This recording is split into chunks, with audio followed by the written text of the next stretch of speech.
I can't tell if we're live or not. We're getting some weird goings on with this show.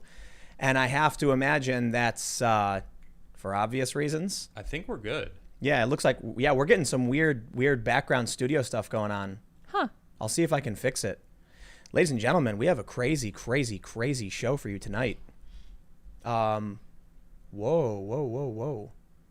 Oh, I see what happened. What happened? No, I can't tell what happened. We're live right now. I see you. We're actually, it's public. You know, this actually happened on my first Adamcast episode. I see what happened. There's no nefarious goings on. Okay. No nefarious goings on. All Cool. right, I am gonna share YouTube glitch at the worst possible my moment. gosh. Ladies and gentlemen, there was a judge. I don't want to bury this. I want to make sure everybody who's tuning in right now knows what's up. There was a judge involved in the Epstein, who was assigned the Epstein case having to do with Deutsche Bank, tracking how, like, it's a lawsuit basically involving these banks tracking Epstein money were not properly doing it. Right. Someone showed up to the judge's house dressed like a FedEx delivery guy. And when the judge's son opened the door, he put the gun to his heart, pulled the trigger, blew the dude's heart out. Oof. Dead. Yep. Fired at the husband, critically injured. Now here's where it gets crazy, because I talked about this earlier. They find the guy later. Self-inflicted gunshot wound, they said. And all of a sudden, my phone's blowing up. I'm getting people hitting me up like, dude! And I'm like, I know! And we're all like, what? This is crazy. Yeah. So we put this video up, and right as I was about to click live, it goes private. And I was like, no way, dude. I think we just got shut down. So I can't actually see the YouTube backend right now. I'm trying to... as I was saying, this happened to me. Like, the very first episode, it like closed out, and I was like, oh, F. And I like said it. And then somebody hit me up on Twitter and said, you're live. And then I looked over at Ian, and I'm like, are we live? And he had his computer here, and he's like, yeah, we're live. And I was like, oh, well, what's going on? So when I went back into it through the studio, what you're doing right now? Yeah, dude. I was freaking out. So we're back. late. All right, good, I was freaking out. I was like, no way, dude, they shut us down. Yeah. Because look, before we started this, we're gonna talk about what's going on with the Epstein stuff, and a little bit as it pertains to finances. Because I got to be honest, you know, Adam's like, they're gonna shut us down. You know, like we literally had a conversation about it right before we decided to do this as the story earlier today, and I was like, I don't know, like it feels like, and he's like, no, I did a video earlier, and it was so the way YouTube works now is that you do a video, you choose if you broke the rules. I kid you not. It'll be like, did you break any of these rules? And I'm like, no, I didn't. And it was manually reviewed, and they said, you are good to go. And I'm like, I'm talking about an assassination. Right. I think I said 5 times they put a bullet through his heart. And I'm like, if YouTube says this is okay, because usually what I expect to happen is total demonetization. Right. But this time they're like, no, it's okay. I'm very careful. I censor a lot of words. I try to make sure everything's family friendly, so that even if the story is crazy, I don't say certain things. So I decided, let's do this. And then sure enough, as we're getting ready to do the show, I clicked go live, and it said private, and we couldn't actually see anything working. And that's when I thought we were knocked out. I was like, they got us. I thought so too, man. As soon as I saw it, I was like, oh no. This is it. We're not just going to talk about this. I had just tweeted it out. Like I hit tweet, and it went out. And then you're like, oh, we're banned. Down. And I was like, I'm going to delete the tweet. I said they got us. You said they got us. And I was like, oh no. Let me get rid of the tweet so people don't think to come to nothing. In the YouTube studio backend, everything looked good. I clicked go live, and then it went, this video is private. And I was like, whoa, no. So what YouTube does is they force private videos when they want to do a fast ban. So when I was talking about a certain CIA whistleblower, they did a force private on me on 2 videos. And so you go into your settings, and it says this video is made private. You can't do anything about it. Yeah, wow. Can't do anything. And then the weirdest thing happened. One of the videos they removed of mine just was like an image. So like when you go in the YouTube studio, you see a list of all your videos and the metrics, and you highlight it. And when you highlight it, it like changes color, and then you can click things and go into it. But when they did this to me, when YouTube just like fast removed a video, you couldn't highlight anything. It was almost like it was just a background image that wasn't actually there. Whoa. And there was no stats, there was no links. It was just a video, and it said the name, and you couldn't click it. Yeah, that was during the weird CIA whistleblower phase of the impeachment, all that Ukraine stuff. Yeah. So we're gonna talk about this. But my friends, We're going to go over this story. I'm very anti-conspiracy theory. So I hope you're all prepared for me to be very skeptical about a lot of stuff. But we're going to have fun with it. But I'm also going to bring up the story from a story from 2013 about a journalist named Michael Hastings. Mainstream reporters, okay, this is a journalist, somehow died. Car accident. It's very, very suspect circumstances. This guy's, rest in peace. I mean this with all due respect to Michael Hastings and his family and everything, but he was, according to the story, worried about someone tampering with his car, asked to borrow someone else's car, panicked, and then like a day later, his car was going 70 miles an hour down the road, slammed into a tree, and some apparently experts said it sounded like a car hack. This guy was doing some like deep investigation. And I'll tell you why journalism is dead in this country and many parts of the world. It's because of stories like the one we're about to tell you. As I said a moment ago, a FedEx delivery driver, that's who walked up to this house and apparently, knocked on the door, rang the doorbell. 20-year-old kid answers it. You see a FedEx guy out the window. What do? Answer the door. Bullet to the chest. Bang. That's why journalists are gone. This is a judge, mind you. That's why I want to talk about Michael Hastings. So let's not even mess around. We got a lot to talk about in this story. Here's the first story from the Financial Times. Gunman attacks house of judge overseeing Epstein lawsuit. FBI identifies anti-feminist lawyer as primary subject in shooting that killed Esther Salas's son. Now, this is another really weird aspect of the story. The dude apparently was like a men's rights activist. They say anti-feminist, but he was, he wasn't suing. Like, I don't know. It sounds like he was a men's rights lawyer. Okay. So this is all weird part. But let's read. I'll give you the full context. They say, the FBI has identified a self-described anti-feminist lawyer as the primary subject in a brutal attack against the home of a federal judge in New Jersey that killed her 20-year-old son and injured her husband. In a tweet on Monday, the FBI's branch in Newark, New Jersey, said that Roy Den Hollander, who is known for pursuing legal claims alleging discrimination against men, was the main target in its investigation into the deadly Sunday shooting at the home of Judge Esther Salas.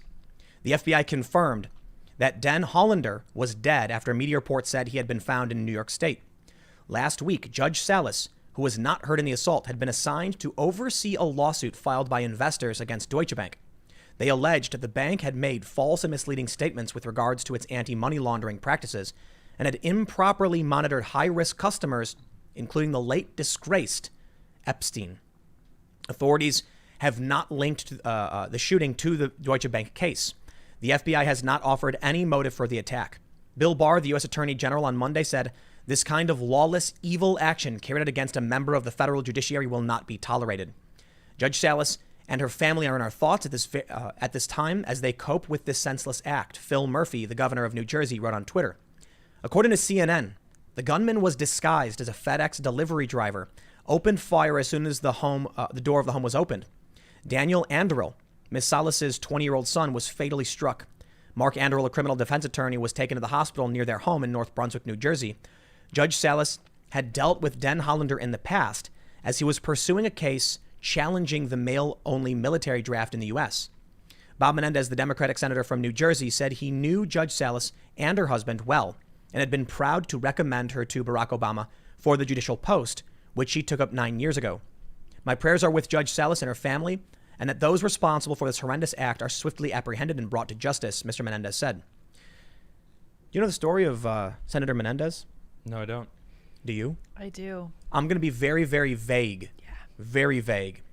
But there were accusations. It's my general understanding, and based on, I'm being very legally careful here, based on my readings of the news and what I remember of them, which could be wrong, it's been a long time and I haven't pulled it up, Senator Menendez was accused of engaging in adult activities with women under the age of 18 in, I think, where was it? Dominican Republic. In the Dominican Republic.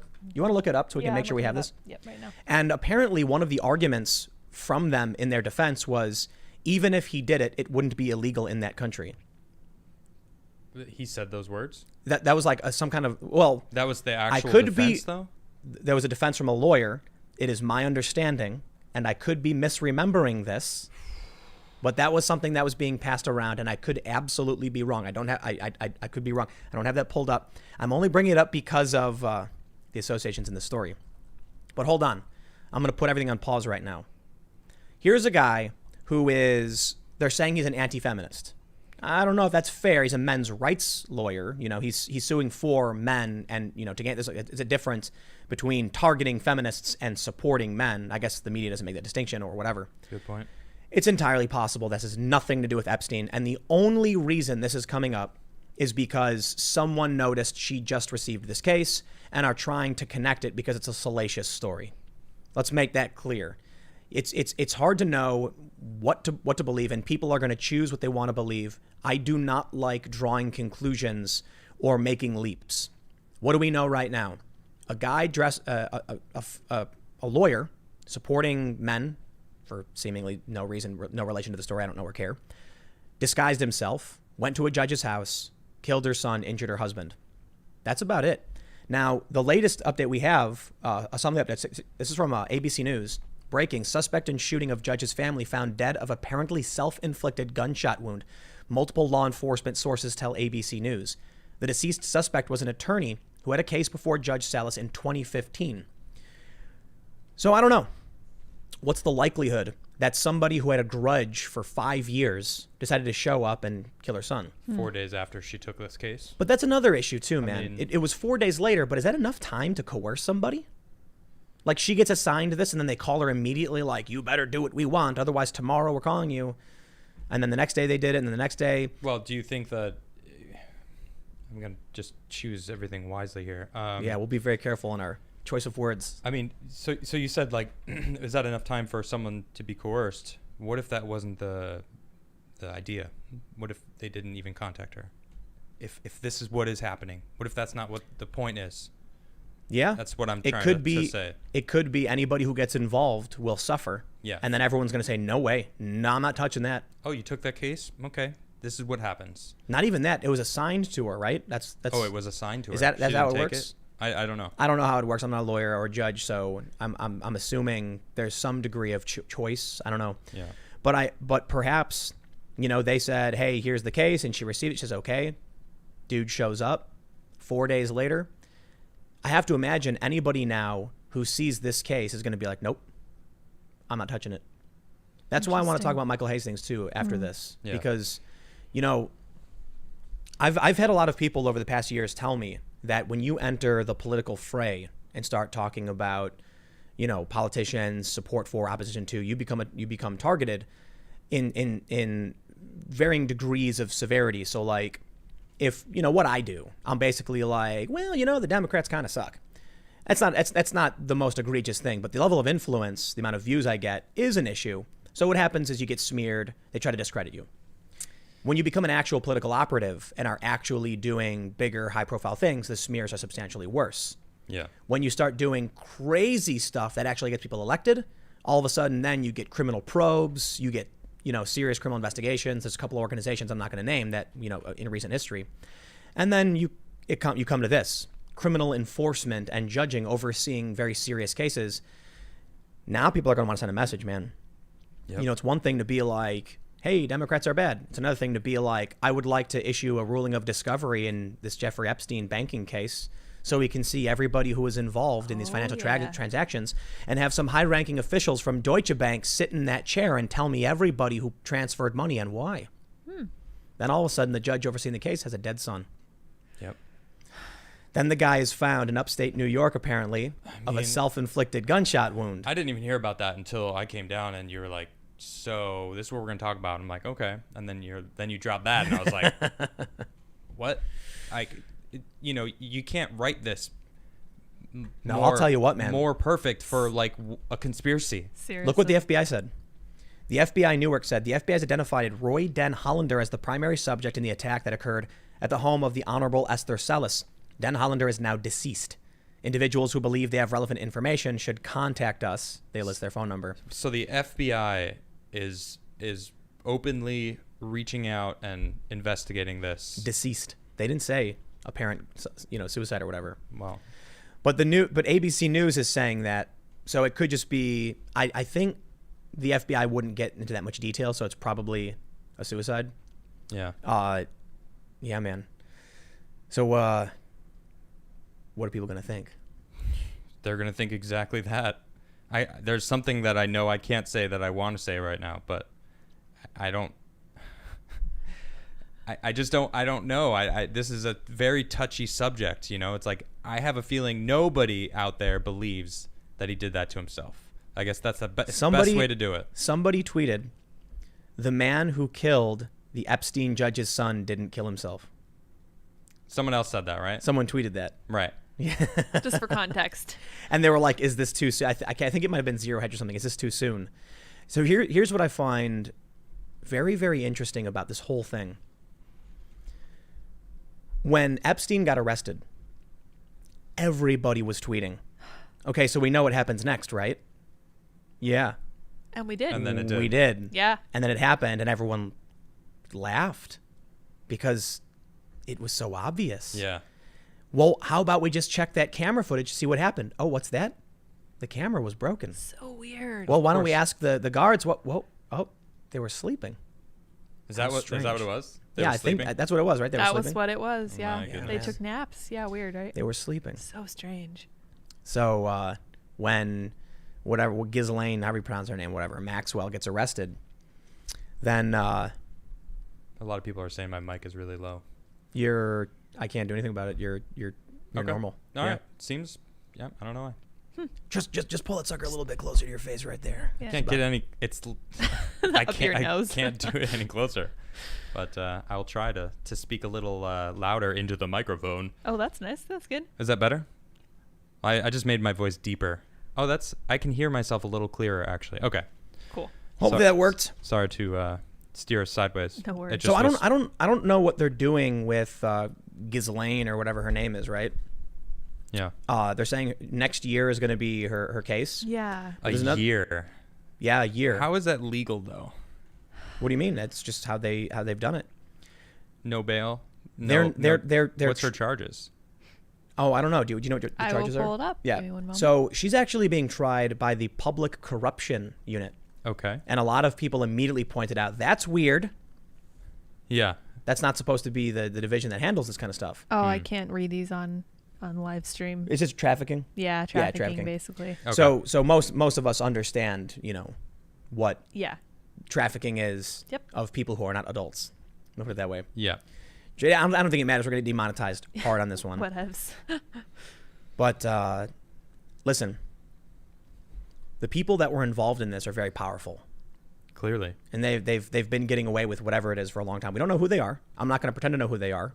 The accusations have been laid out. I believe even Ellen Pao, the feminist former CEO of Reddit, said that in 2011 they all knew. They knew what she was doing. They knew what she was involved in.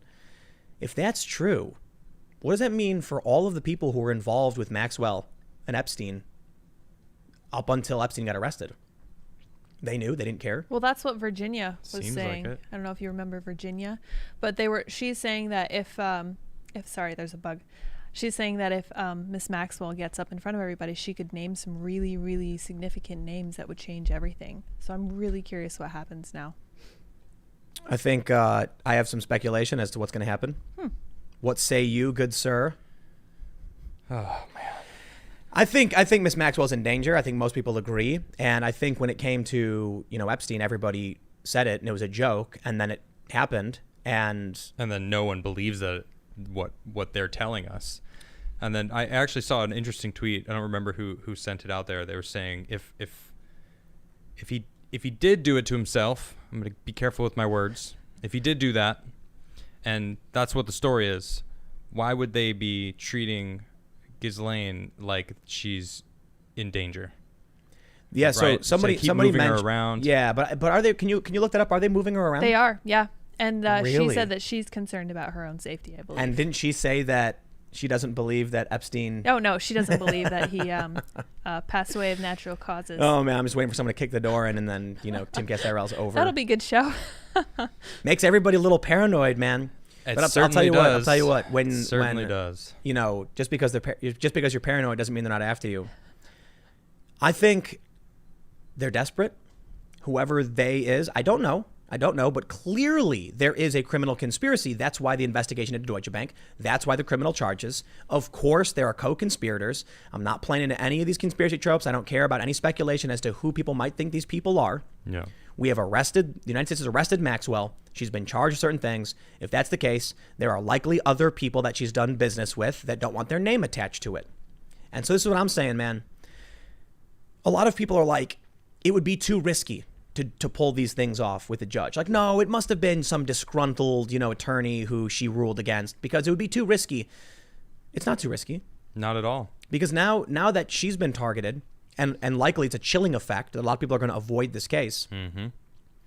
We're not going to hear the names of the people involved because who's going to want to go? I mean, will they actually, in good faith, to the extent that they can, actually go after this properly? Or are they going to be like, everything looks in order here. Case dismissed. Have a nice day. I don't want to be involved. If it comes to Maxwell and her testimony, she needs to say one name, and whoever's name that is, it's going to be a domino effect. That's a good point. Because then they go and arrest that person. They bring in people. You know what I mean? Yep. So think about it. You're this ultra rich, multimillionaire dude, and you know that Maxwell can say your name. It may cause riots. It may destabilize everything. But why would you let her testify? You're right. They're moving her around. And it's everybody's thinking it. Everyone's thinking it. You guys are all out there. I'm reading the chat. I see what you guys are saying. It, dude. She's thinking it. We all are thinking. You just said it. Everyone was thinking it before he, whatever happened in his cell happened. You know what the worst part of this is? What? It kind of makes me feel like we're in some kind of like movie, but we're all ancillary characters. Yeah. Yeah. Otherwise, you'd know what's going on. We're all side characters. We, unfortunately, not involved in the main plot. Yeah. We're just like in. I mentioned this before. Like we're in Fallout 3, and we're just the Wasteland radio. Yeah. Like playing in the background. Someone's off doing the adventure, tracking this stuff. The actual investigators. But wasn't there something to do with the head lawyer or judge in New York State that was replaced? The Southern District of New York's, what was his name, Bremer? I do not know. It was right before she got arrested. She was replaced out, and then this guy was fired. Right. Oh, yeah. Bill Barr tried removing him and said he was resigning, and the guy said, no, I'm not. And then Barr said, you're out, get out. Yeah, whoa, okay. And then the left said that this was Bill Barr trying to cover things up because this dude who got removed was on the level and going after Trump. When the right says that this guy was shielding them and Epstein died while he was the prosecutor. Right. I'm sorry, man. I'm going to have to side with that on the right with this one in the sense that whoever the first thing he did was arrest Ghislaine. No. Whoever's involved in Epstein, you got to get rid of him. Right. So, because at the very, worst case scenario is this guy died on the watch of all of these people. Good point. No, sorry. You got to get some new people in there, even if it's an issue of incompetence. Yep. Exactly. And this guy was like, no. He was like, I'm not getting out, so they got rid of him. Yep.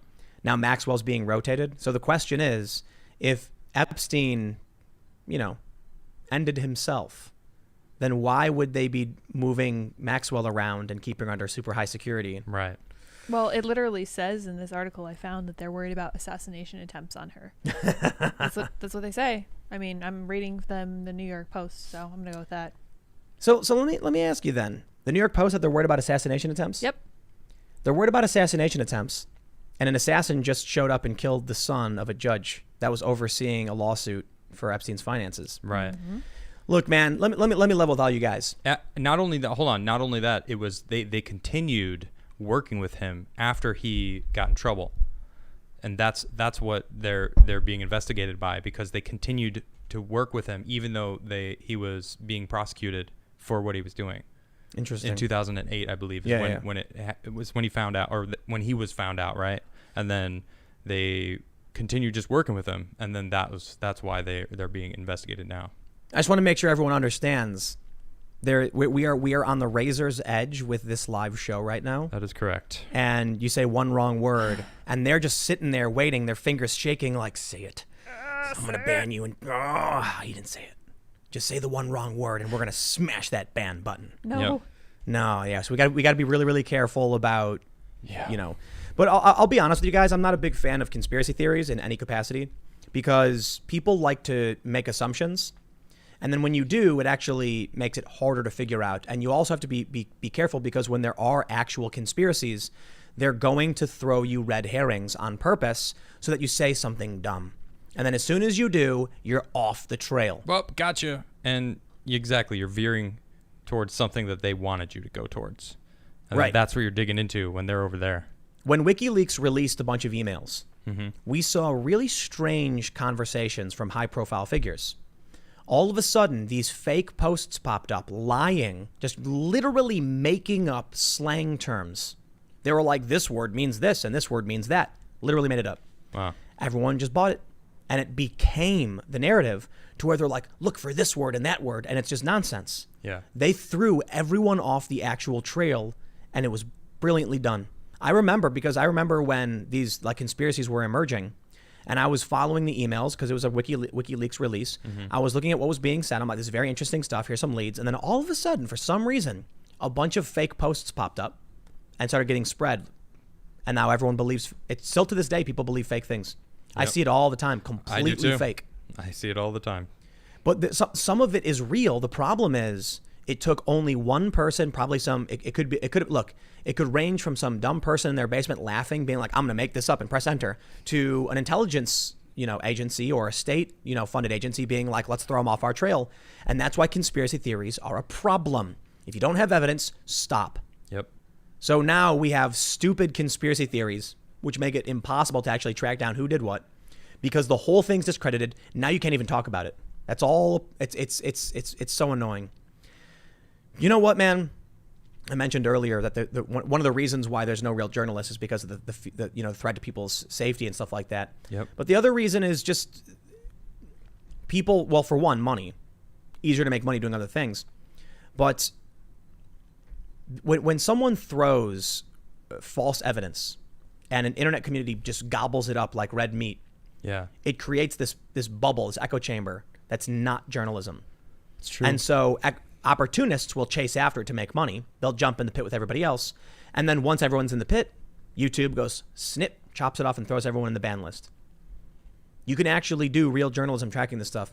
So I'll just say, man, there are a lot of emails that got leaked, a lot of really weird stuff that may suggest weird things. Yeah. And then fake news jumped in, and now the whole thing is a muddy mess of fake news that you can't actually break through. Well, I know that there's all these statistics going around about how many traffickers are being arrested under the Trump administration. Yeah. Comparing it to the Obama numbers. Is that true though? I mean, I've seen screenshots of it. Yeah. Well, that's kind of what I was going to talk about, and I have something pulled up here, and it's just this is a quote from him. He's saying, my administration is putting unprecedented pressure on traffickers, home and abroad. He said during an event, he said, we have signed more legislation on human trafficking than any other administration has ever even thought about it.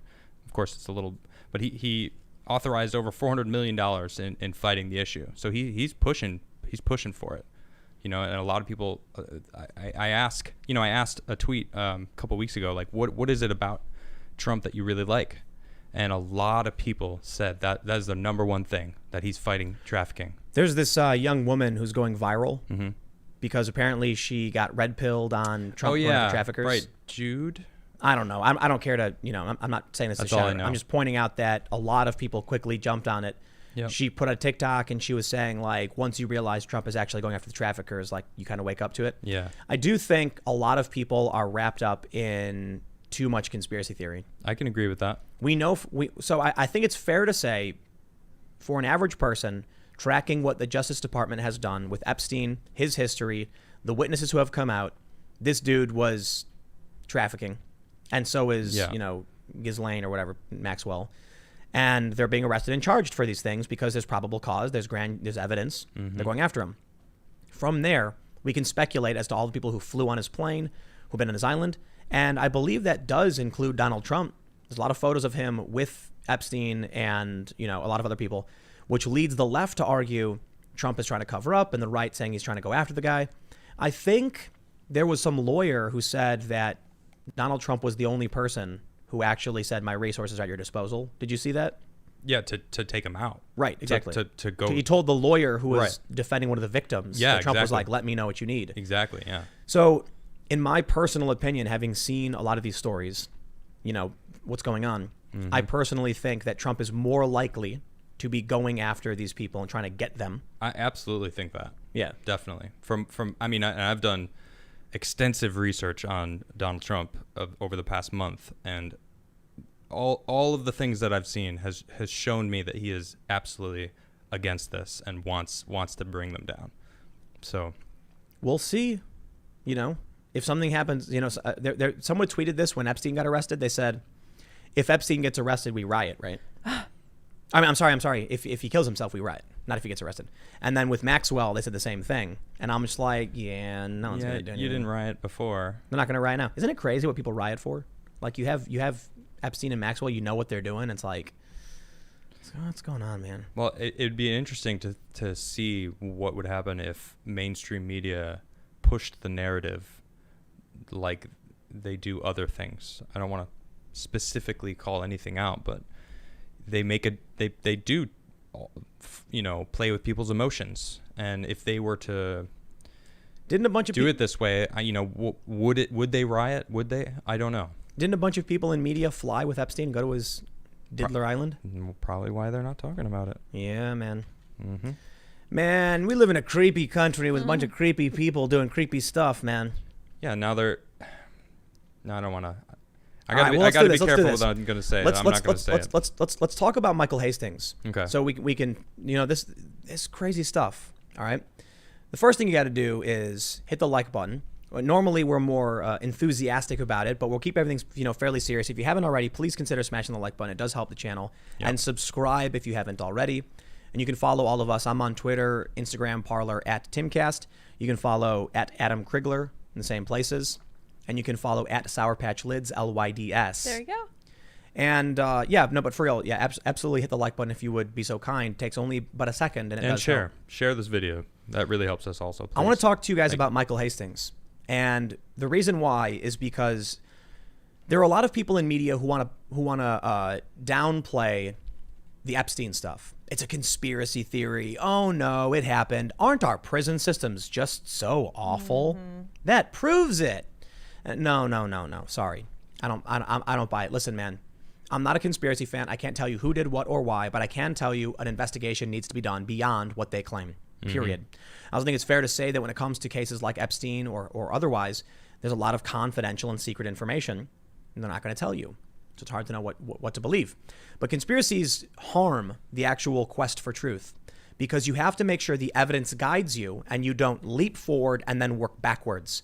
And that's the problem with, in my opinion, with a lot of conspiracy theorists is they'll see a story like, you know, like Epstein and be like, I know who did it. And they'll choose their one politician they don't like, be it Hillary Clinton or Donald Trump, and then try and work things back to prove what they think instead of starting somewhere and following the evidence and going down the path and then being like, wow, I can't believe it. It was neither. I'm not going to say any names. I could make a funny joke about some obscure politician, but considering the severity of the story, I won't. But I introduce you now to the story of Michael Hastings. And I mean, with all due respect to Michael, to his friends, to his family, I know it's probably a sore subject for a lot of people. This man lost his life. I know many people who knew him were good friends with him.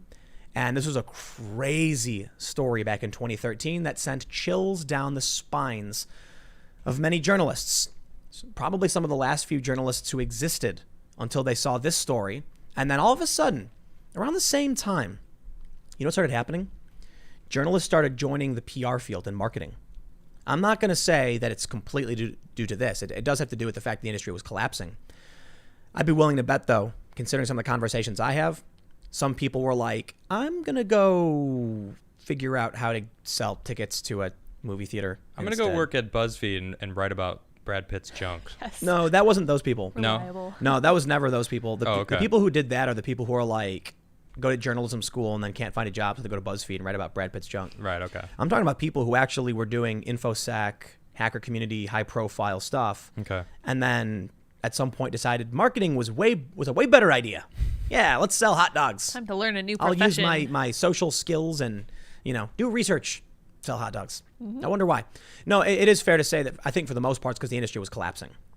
But you got to look at this story. So the reason I highlight this, whenever someone tells you that it's a conspiracy, don't believe it, you can talk about this. Who killed Michael Hastings from New York Magazine by Benjamin Wallace. This is a mainstream, high-profile publication asking, who killed this man? Let me read you the story. Actually, apparently I can't. Let me see if I can. It just booted me out. New York Mag. See if we can fix it. I think I got it. It's probably going to lock me out soon. Sneaky. They say, At the end of his life, Michael Hastings, like many of the progressive journalists he counted among his friends, felt besieged by an overreaching government. Hastings was living in Los Angeles, and at a Beverly Hills theater in April, he took part in a panel discussion about the documentary War on Whistleblowers, Free Press, and the National Security State. Interviewed in May on The Young Turks, a talk show on Current TV, well, it used to be, Hastings railed against the Obama administration, which has clearly declared war on the press. The only recourse, he said, was for the press to respond, we declare war on you. On May 31st, he dashed off an urgent tweet. First, they came for Manning, then Assange, then Fox, then the AP, Drake and the other whistleblowers, and NYT reporters, too. He attended screenings of his friend Jeremy Scahill from Dirty Wars, which of Jeremy Scahill's film, Dirty Wars, which seeks to expose the hidden truth behind America's expanding covert wars. And when leaks about the NSA began appearing in The Guardian, and Edward Snowden, there, it just booted me out again. Oh, for Pete's sake. sake. It wants me to spend $5. Nope. Let me go down just to the, I'll try and, yeah. They say, by the middle of June, though Hastings, then 33, had become openly afraid, helicopters are a common sight in the Hollywood Hills. But he had told Jordana Thigpen, a neighbor he'd become close to, that there were more of them in the sky than usual, and he was certain they were tracking him. On Saturday, the 15th, he called Matt Farwell, his writing partner, and said Farwell might be interviewed by the FBI. Farwell was unsettled and said, he was being really cagey over the phone, which was odd, very odd, Farwell says. On the 17th, Hastings emailed colleagues at BuzzFeed to warn them that the feds are interviewing my close friends and associates. He was onto a big story and needed to go off the radar for a bit. Hope to see you all soon. He was deeply, I take back that BuzzFeed thing, I guess. I didn't realize he worked for BuzzFeed. Did I call that? Yeah, he was deeply agitated, says Cenk Uygur of the Young Turks. Since Hastings didn't want to say anything more over email or the phone, Farwell, who lived in Virginia, set up a lunch for him the following Thursday with a trusted friend. The lunch never happened. At 4:20 a.m. on Tuesday, June 18th, Hastings' silver Mercedes C250 coupe, speeding south on Highland Avenue, crossed Melrose, jumped the median, hit a palm tree, and exploded. The charred body of the driver was identified by the LA coroner as John Doe 117 until fingerprints confirmed that the deceased was Michael Hastings. Sergeant Joe Biggs, who met Hastings in 2008 when the reporter was on assignment for GQ, was embedded with his unit in Afghanistan, hadn't spoken to his friend in 3 months. But Hastings had BCC'd him on the June 17th email to BuzzFeed colleagues.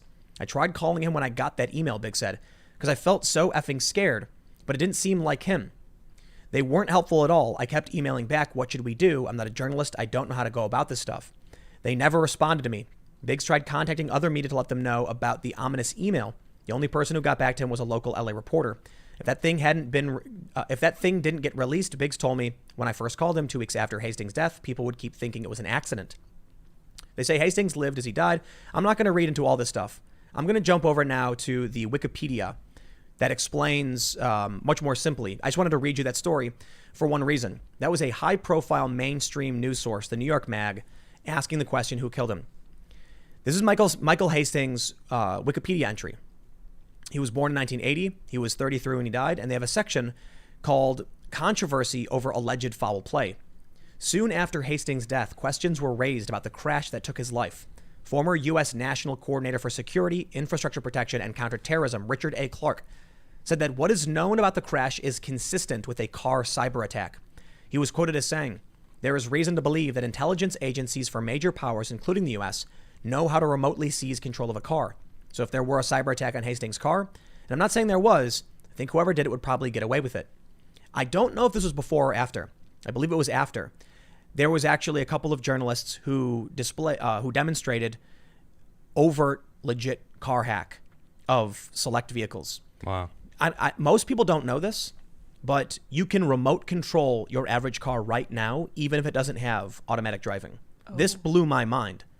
I remember, I think they had a demonstration at the at DEF CON, Big Hacker Convention in LA, but they literally just took over the computer of a car, take your hands off the wheel, and they could steer it remotely and the wheel turns. Jeez. I didn't know you could do that. Apparently, that's like a normal thing.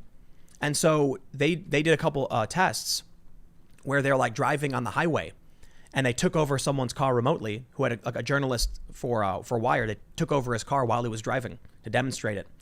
If these hackers, these researchers figured out how to do this, and it was a very clever workaround because there's like very few connections between these systems, what do you think state, intelligence agencies could pull off?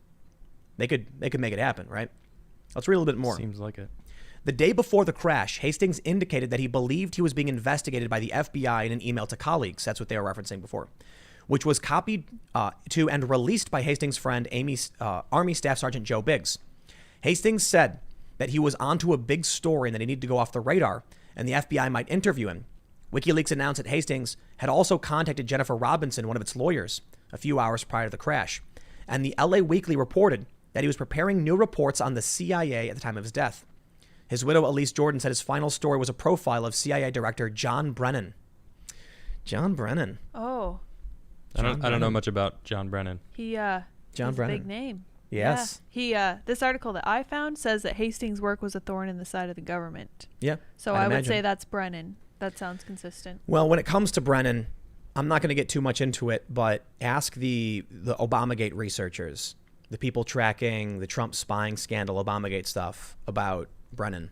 Too many names. And I can't derail into the whole Obamagate stuff right now, but I'm pretty sure everyone in the chat's going to light it up and be like, Brennan. Just because you said it.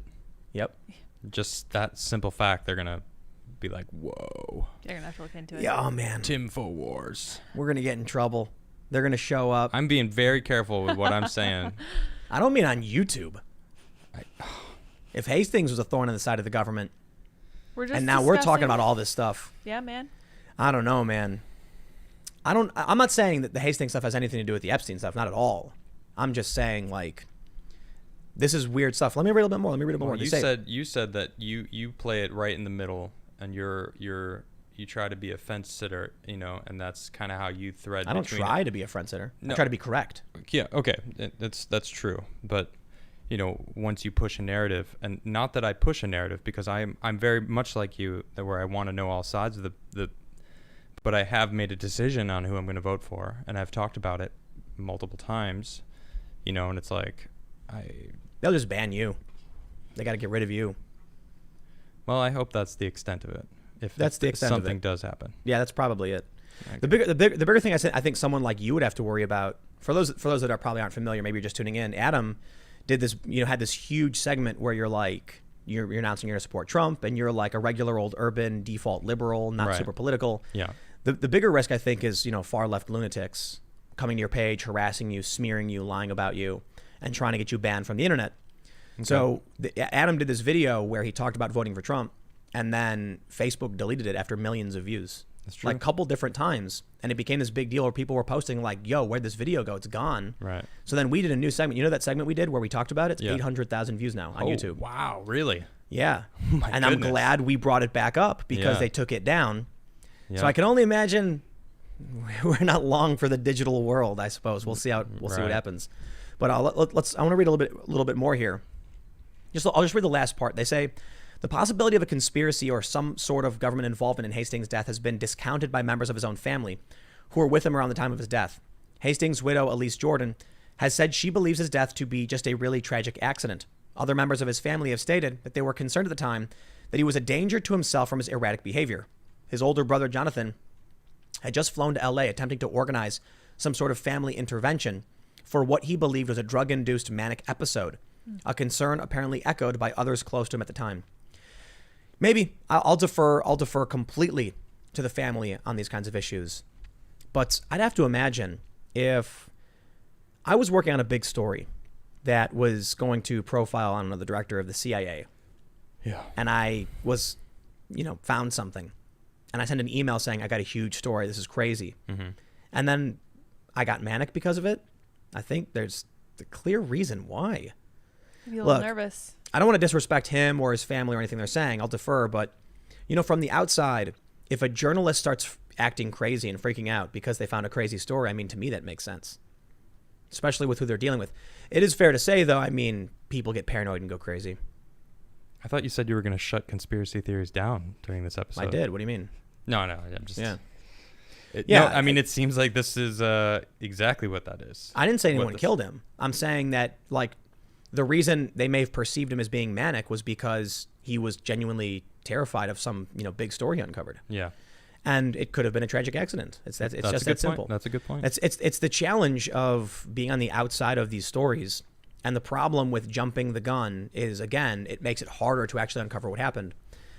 But then, of course, sometimes the truth never comes out. So what do? Therein lies the bigger challenge. Yep. Do we just sit back and say, I guess it was an accident? If it was anybody else who did this, we wouldn't think twice. We'd be like, a guy got in an accident, Good point. But it was a journalist working on a story, and because of our assumptions, and because some people want to believe, right? Because of movies, right? People are going to be like, it's a conspiracy. Mm-hmm. That's it. Interesting. But maybe it's nothing. I don't know, man. Hopefully, Maxwell gets to testify. Yep. And that's it. Hopefully, she gets to testify, and we'll uncover what's really going on. Indeed. Man, I'll tell you what. There's a lot of things that I'm going to avoid saying, just be very, very careful. But the more time goes on, the more it seems that our collective narrative is falling apart completely. Like, we used to all as a country believe specific things that were like held to be true. Yeah. Now it seems like nothing makes sense anymore. Like we mentioned, Joe Biden defunding the police, and you end up with like 70 stories. And one says he did say it, he didn't say it, he did say it, he didn't say it. He means it, but he means something else. 70 stories, and 68 of them said that he didn't say it. And then the last 2 you find, it's like, actually, he did. Here's the video. But you have to understand the context. But it's not. He didn't exactly say it that way. And then you have to look at the next site that says this is actually the definition. So going by that, that's what he's actually meaning. So it's interesting. But what happens if you find, so Town Hall says, yes, Joe Biden wants to defund the police. What happens then when you read that and then someone reads the other one, right, and now you both have a totally fractured view of reality? Well, and there's this video going around right now with all these celebrities on Facebook that I saw today that said, look, if you think that, fake news exists, you have to do some digging. Check another news source, and then check a different news source that's also trusted. Because then you'll kind of get to see what the real truth is. And I'm just scratching my head like, oh my gosh, like that's exactly what they want you to do. Like, oh, go to this place and this place. See, they corroborate. So, but you do. It makes sense.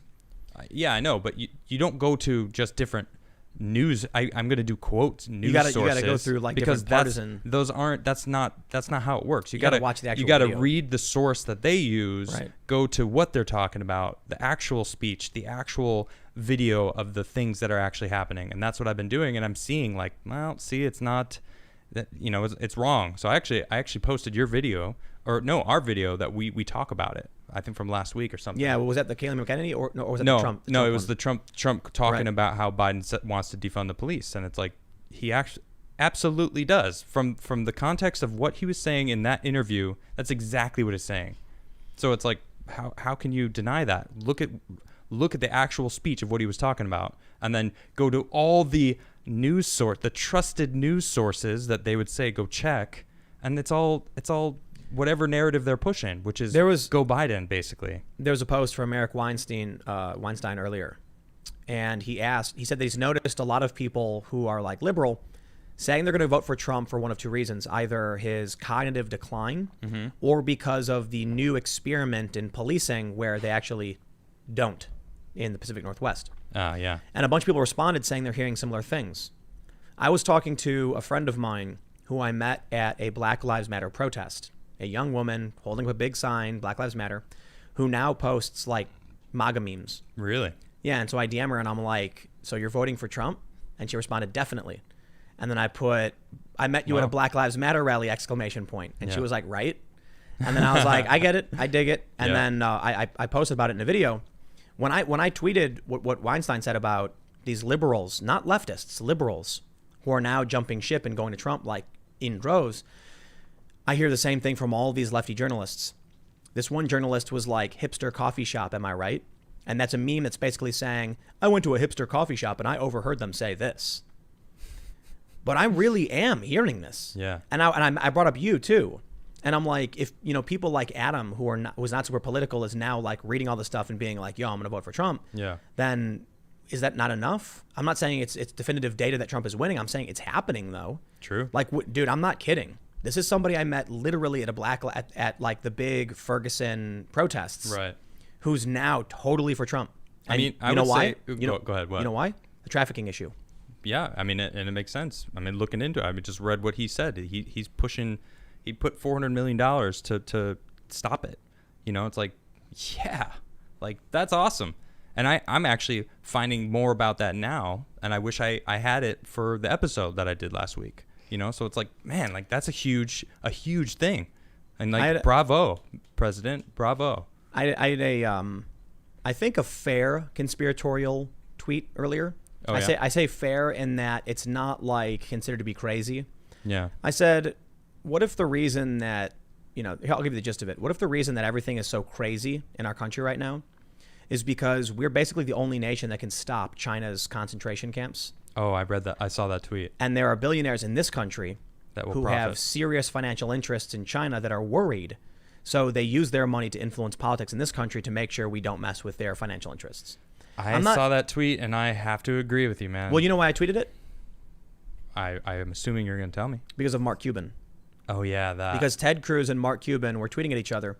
And Ted Cruz asked Mark Cuban if he could tweet Free Hong Kong. And Mark Cuban was like, I can tweet Black Lives Matter and I can criticize this country. He's like, I'll definitely criticize China as it pertains to American citizens, but I never get involved in domestic politics. And I saw that and I was like, what? Yeah, There's a genocide going on. Yeah. What do you mean you don't get involved? I got 3 letters for you. Just being blind. NBA. Exactly. That's it. Cuban owns, what is it? The Mavericks? Yeah, I think so. Some Maverick action there. Yeah, maybe. And I started thinking about his interests and why he won't say end the genocide. Because he's going to lose money. They would seize his assets in 2 seconds. That's true. That's my opinion. I'm not saying that's really true. But I do think it's vomitous to invoke, like I throw up in my mouth a little bit when he says, I don't get involved in the domestic politics of other countries. And realize that loading a bunch of people into a concentration camp and harvesting their organs was just a domestic policy issue you didn't want to get involved in. Did you see that? I think it was a UK reporter talking to whoever the Chinese guy that they sent down. So you saw that? And he was just like, we don't have concentration camps. And he's like, here's a video. I was like, okay, well, what do you call them then? That's all I was thinking. It's like, because that's what they do. Yeah, exactly what they do. Twitter did that when they were like, we don't shadow ban. What we do is we make it so that when you post things, no one can see it, but they don't realize it. And we're like, but that's literally shadow banning. That's the game they play. Semantics. Whoa, we don't call it shadow banning, though. We don't do that here. Yeah. So this BBC clip was nuts. They show the clip of the people being loaded into trains and all that stuff, shaved heads. And he goes, oh, it's a normal prisoner transfer like you do in the United States. Oh, no. He didn't. He was like, how do you know that that's real? How do you know where that's from? He said prisoner transfers. Whoa. He said we have prisoner transfers. I missed that part. Yeah. He said, just like in many countries, we do prison transfers. But he did say, he's like, where did you even get this footage from? I've not seen it. I can't verify it. Right. And then he started saying, like, the Uyghur population is going up and all this stuff. Yeah, and then those statistics, too, he goes all the way back to, like, the 60s or something. Yeah. Yeah, but from the 60s to now, it's double. It's double. And he's like, I asked you about just the past 2 years. And he went back like 40 years. It's like, what? Well, I'll tell you what, man. The good news is Maajid Nawaz, I believe he won. He did. His right. He got enough signatures to go before Parliament and to trigger a parliamentary response. Right, exactly. So hopefully it works. I mean, we'll really happy for him. For those that aren't familiar, Maajid Nawaz is this very prominent speaker in London on it's the LBC, I guess it's a radio network. Okay. But he's like an intellectual dark web guy, so I'm sure many of you are familiar with him. He was on a hunger strike to try and get attention for a petition to raise 100,000 signatures so that Parliament would address the ongoing genocide in China with the Uyghur Muslims, and he succeeded. So I'm happy about it. And I've been thinking, I was thinking about it earlier today after I saw this Ted Cruz thing, and I was talking to some of my friends, and I can't believe how many times I've been asking somebody about it, and they go, "Wait, is that really happening?" Right, exactly. And I was like, "Are you for real?" Like, yes. Wow, dude, I didn't know that people didn't know this. I mean, I didn't know about it until you told me. I mean, it was probably few months ago now, so I've been aware of it. I was talking to a friend, and I was basically like, the banality of evil is this idea that like just following orders. Okay. Right. I'm not well versed enough on the full, thesis, the book and all that stuff. But the general idea, my understanding is that when somebody like a Nazi guard says, I'm just following orders, and they carry out these atrocities. Yeah. They're doing these evil things, but it's, banality. It's not like they're, and they're like, it's not Cobra where they're all like, I know, yeah, Cobra. I see what you mean. It's just regular people who are like, I'll do whatever. It's like when you see a cop enforce an unconstitutional order, they don't care. They'll just do it. And then you see it across this country. It's evil acts carried out by people who aren't paying attention and don't care. And so I think about, what's going on with, I was talking to a friend about these protesters and how they're kind of destabilizing things at home. They're attacking Trump. And I was thinking like, I don't know if it's a lesser of two evils, but if Trump is taking action to pull us out of Afghanistan and he's targeting China, that's our best hope of ending this genocide. And he's trying to end trafficking of humans. Yeah. So those are two huge things. But these people that he's open about. But what are the complaints they have about him? That he's racist. He's corrupt. No, they say he's corrupt. He's enriching himself. They do say that he's racist too. Sure. That's a. But I mean, trust me. I've been in the middle of trying to explain myself to many people, and that's that is the number one thing that everybody comes to me. Well, how can you support such a racist? I don't care. So, I mean, I don't think he is. I mean, the argument, right? When they say he's racist, I say I don't care. You know why? Even if Donald Trump was a racist, okay, if he's trying to pull our troops back, I will take 4 years of a racist president if it means no more war in the Middle East. I don't believe that he is racist at all. I don't either. But I was thinking about like the banality of evil. These people who are out screaming and protesting and trying to put Biden in power, and Biden was part of the administration that bolstered the war front in the Middle East and North Africa. And the police military state that we have here in America. Absolutely. Like that was Biden. And Black Lives Matter protests started under Obama and Biden, and they want all that back. Exactly. I'm not going to pretend like Trump is good, but I'm sorry, like he's a saint. Right. But there's a few key things that I think are good, like ending the war, going after China for their atrocities. Definitely. Trafficking, like ending trafficking. And he did right by the economy, and those are really important things. So for all the criticisms you might have that he's racist, he's bigoted, he's a loudmouth, braggart, lascivious, I'm like, yeah, that's all true. But I think about the net positives, and I think about your choice right now. You have Joe Biden, who literally is on camera groping young girls and sniffing them, and then you complain about Trump. Okay, well, Joe Biden takes that cake, baby.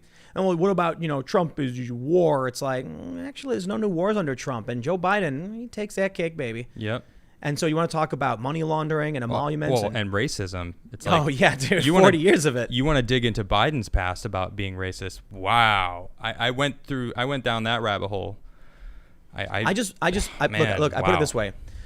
I said, I was talking to my friend. I was like, do you know what's going on right now in China? And they didn't know. Yep. And so I sent the AP article where it says that China is force sterilizing people. I didn't even show the forced organ harvesting yet, but I ended up sending her the forced organ harvesting. And she was like, I didn't know about this.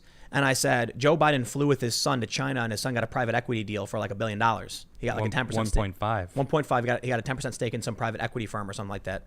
And I was like, you can talk about Trump flying over to these countries and doing a lot of things too, but right now, Trump is absolutely in conflict with China. Absolutely. And I was like, what about Afghanistan?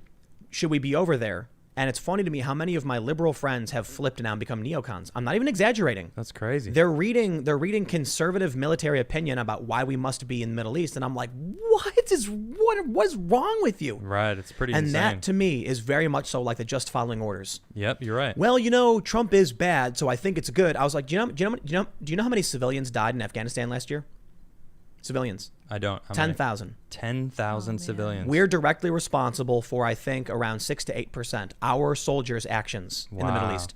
I'm not saying our soldiers are intentionally doing that. I'm saying it's but part engagements, of it happened. And it happens. Okay. And there's a lot of really, really crazy stories. Then you've got the coalition forces. The number actually goes up. Over the past 10 years, 100,000 civilian deaths. So when Trump is like, I'm going to put in a plan to remove our troops, I'm like, well, all right, okay. Yeah. And then I see all the establishment being like, no. I'm like, wait, what? Wait. When I talk to my friends and they say, well, actually, I go, wait, what? Yeah, this same thing. Like, I actually had an issue with, the whole war machine, the whole us being the world police, Team America. It was like a funny movie that we were making fun of. Matt Stone, Trey Parker, they were making fun of us for doing exactly that. And it was a left position to be against the war, to be like, why are we world police? Why are we out policing the world? And here we go. Trump is bringing it back. And sure enough, everyone's like, well, this is the confusing maybe thing. being the world police isn't so bad. And I'm just like, what? What happened? How is your mind work? If that's the case? You think about when that thing I always bring up where Trump just blurted out, we're selling weapons. It's great for the economy. Yeah. And all the anti-war left was like, he just said it. Right. And so I was thinking about this because Glenn Greenwald is very much a progressive anti-war, also very anti-Trump, but he's also extremely critical of the establishment, called out all the Russiagate nonsense.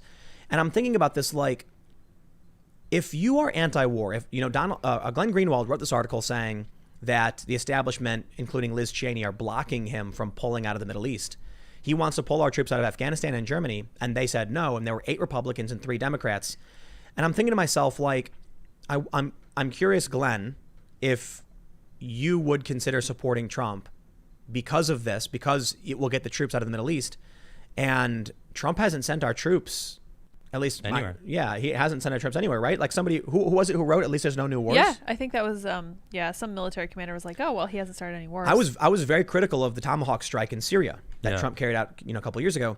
But my question now for these progressives is, with Trump actually trying to end this war and bring our troops back, is there an obligation among the left to actually support Trump?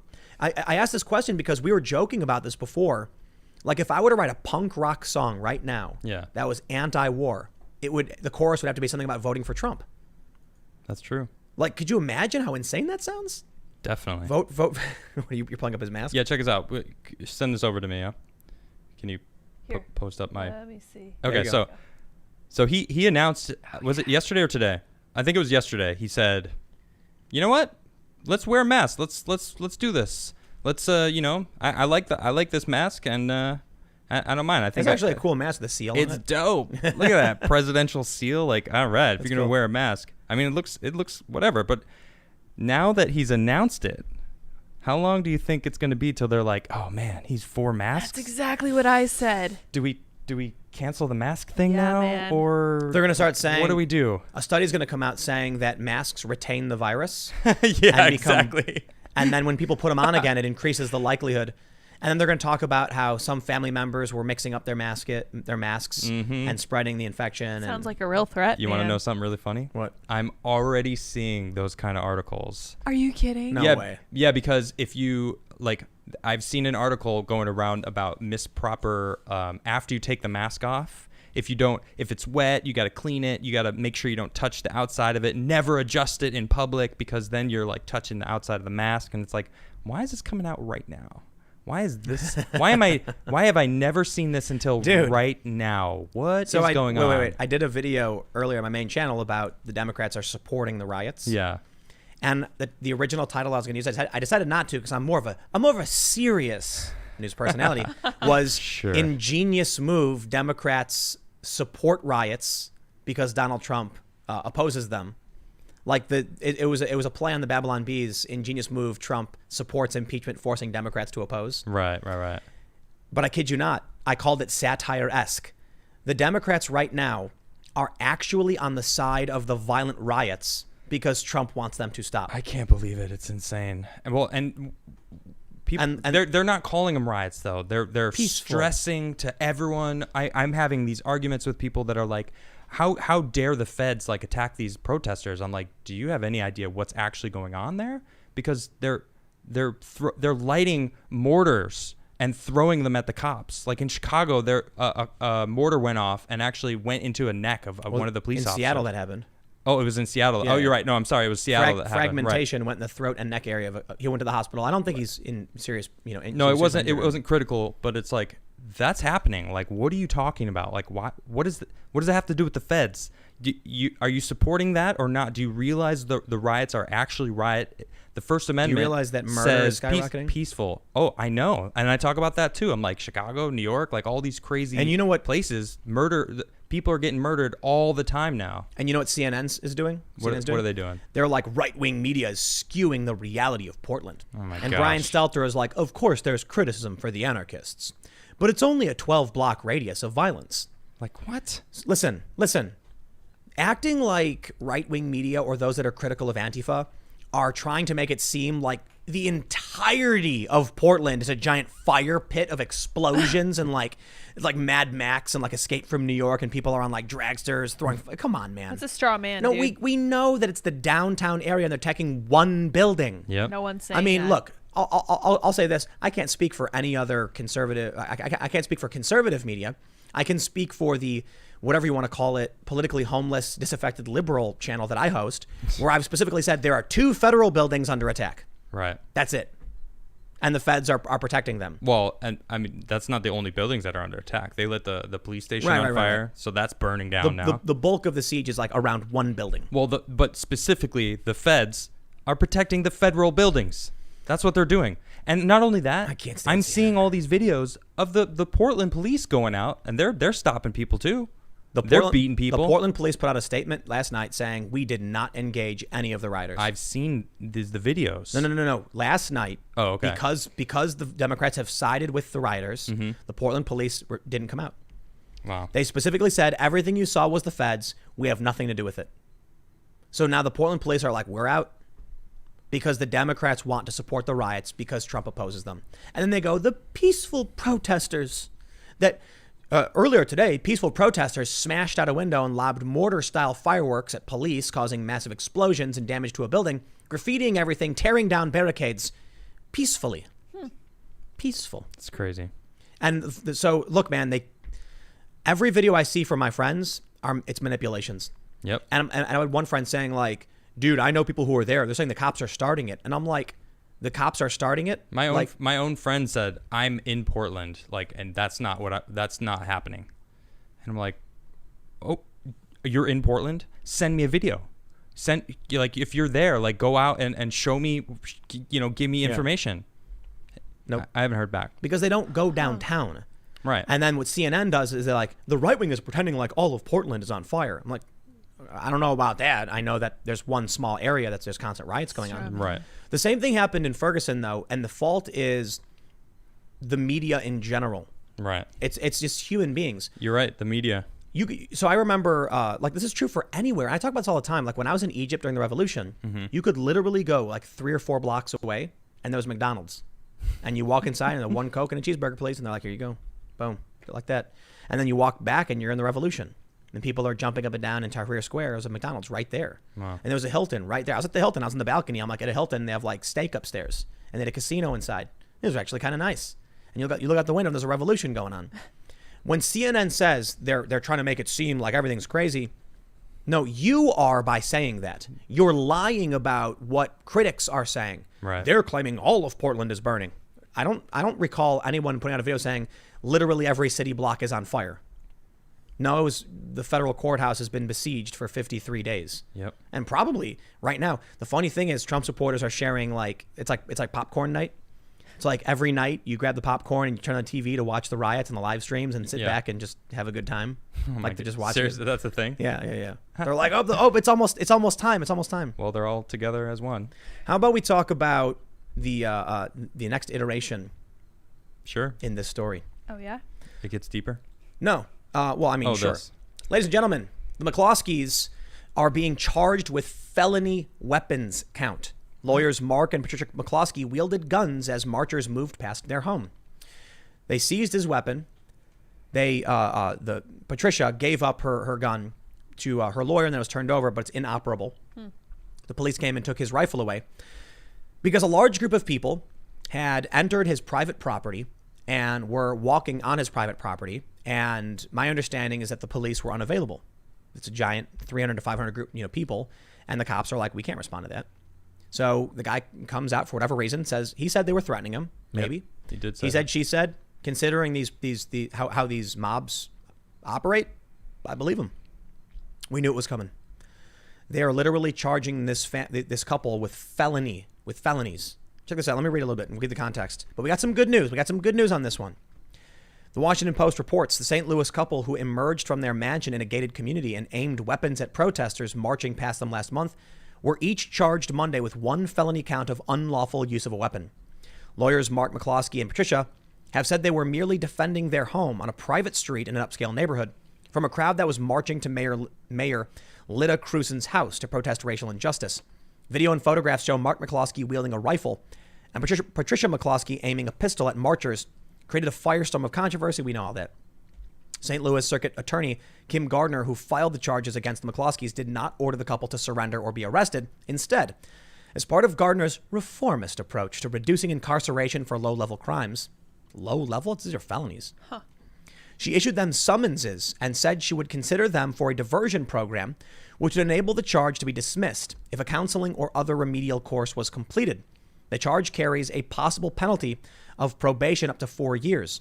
The McCloskey's attorney, Joel J. Schwartz, called the charges disheartening, as I unequivocally believe no crime was committed. Schwartz said the McCloskeys support the First Amendment right of every citizen to have their voice and opinion be heard.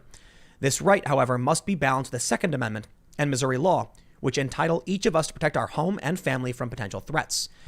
It is a castle doctrine state. Yeah. So you have no obligation to retreat from your property. You can carry your weapon on your property and you can tell people to F off. Yet they're being charged now. Welcome to the morality policing world.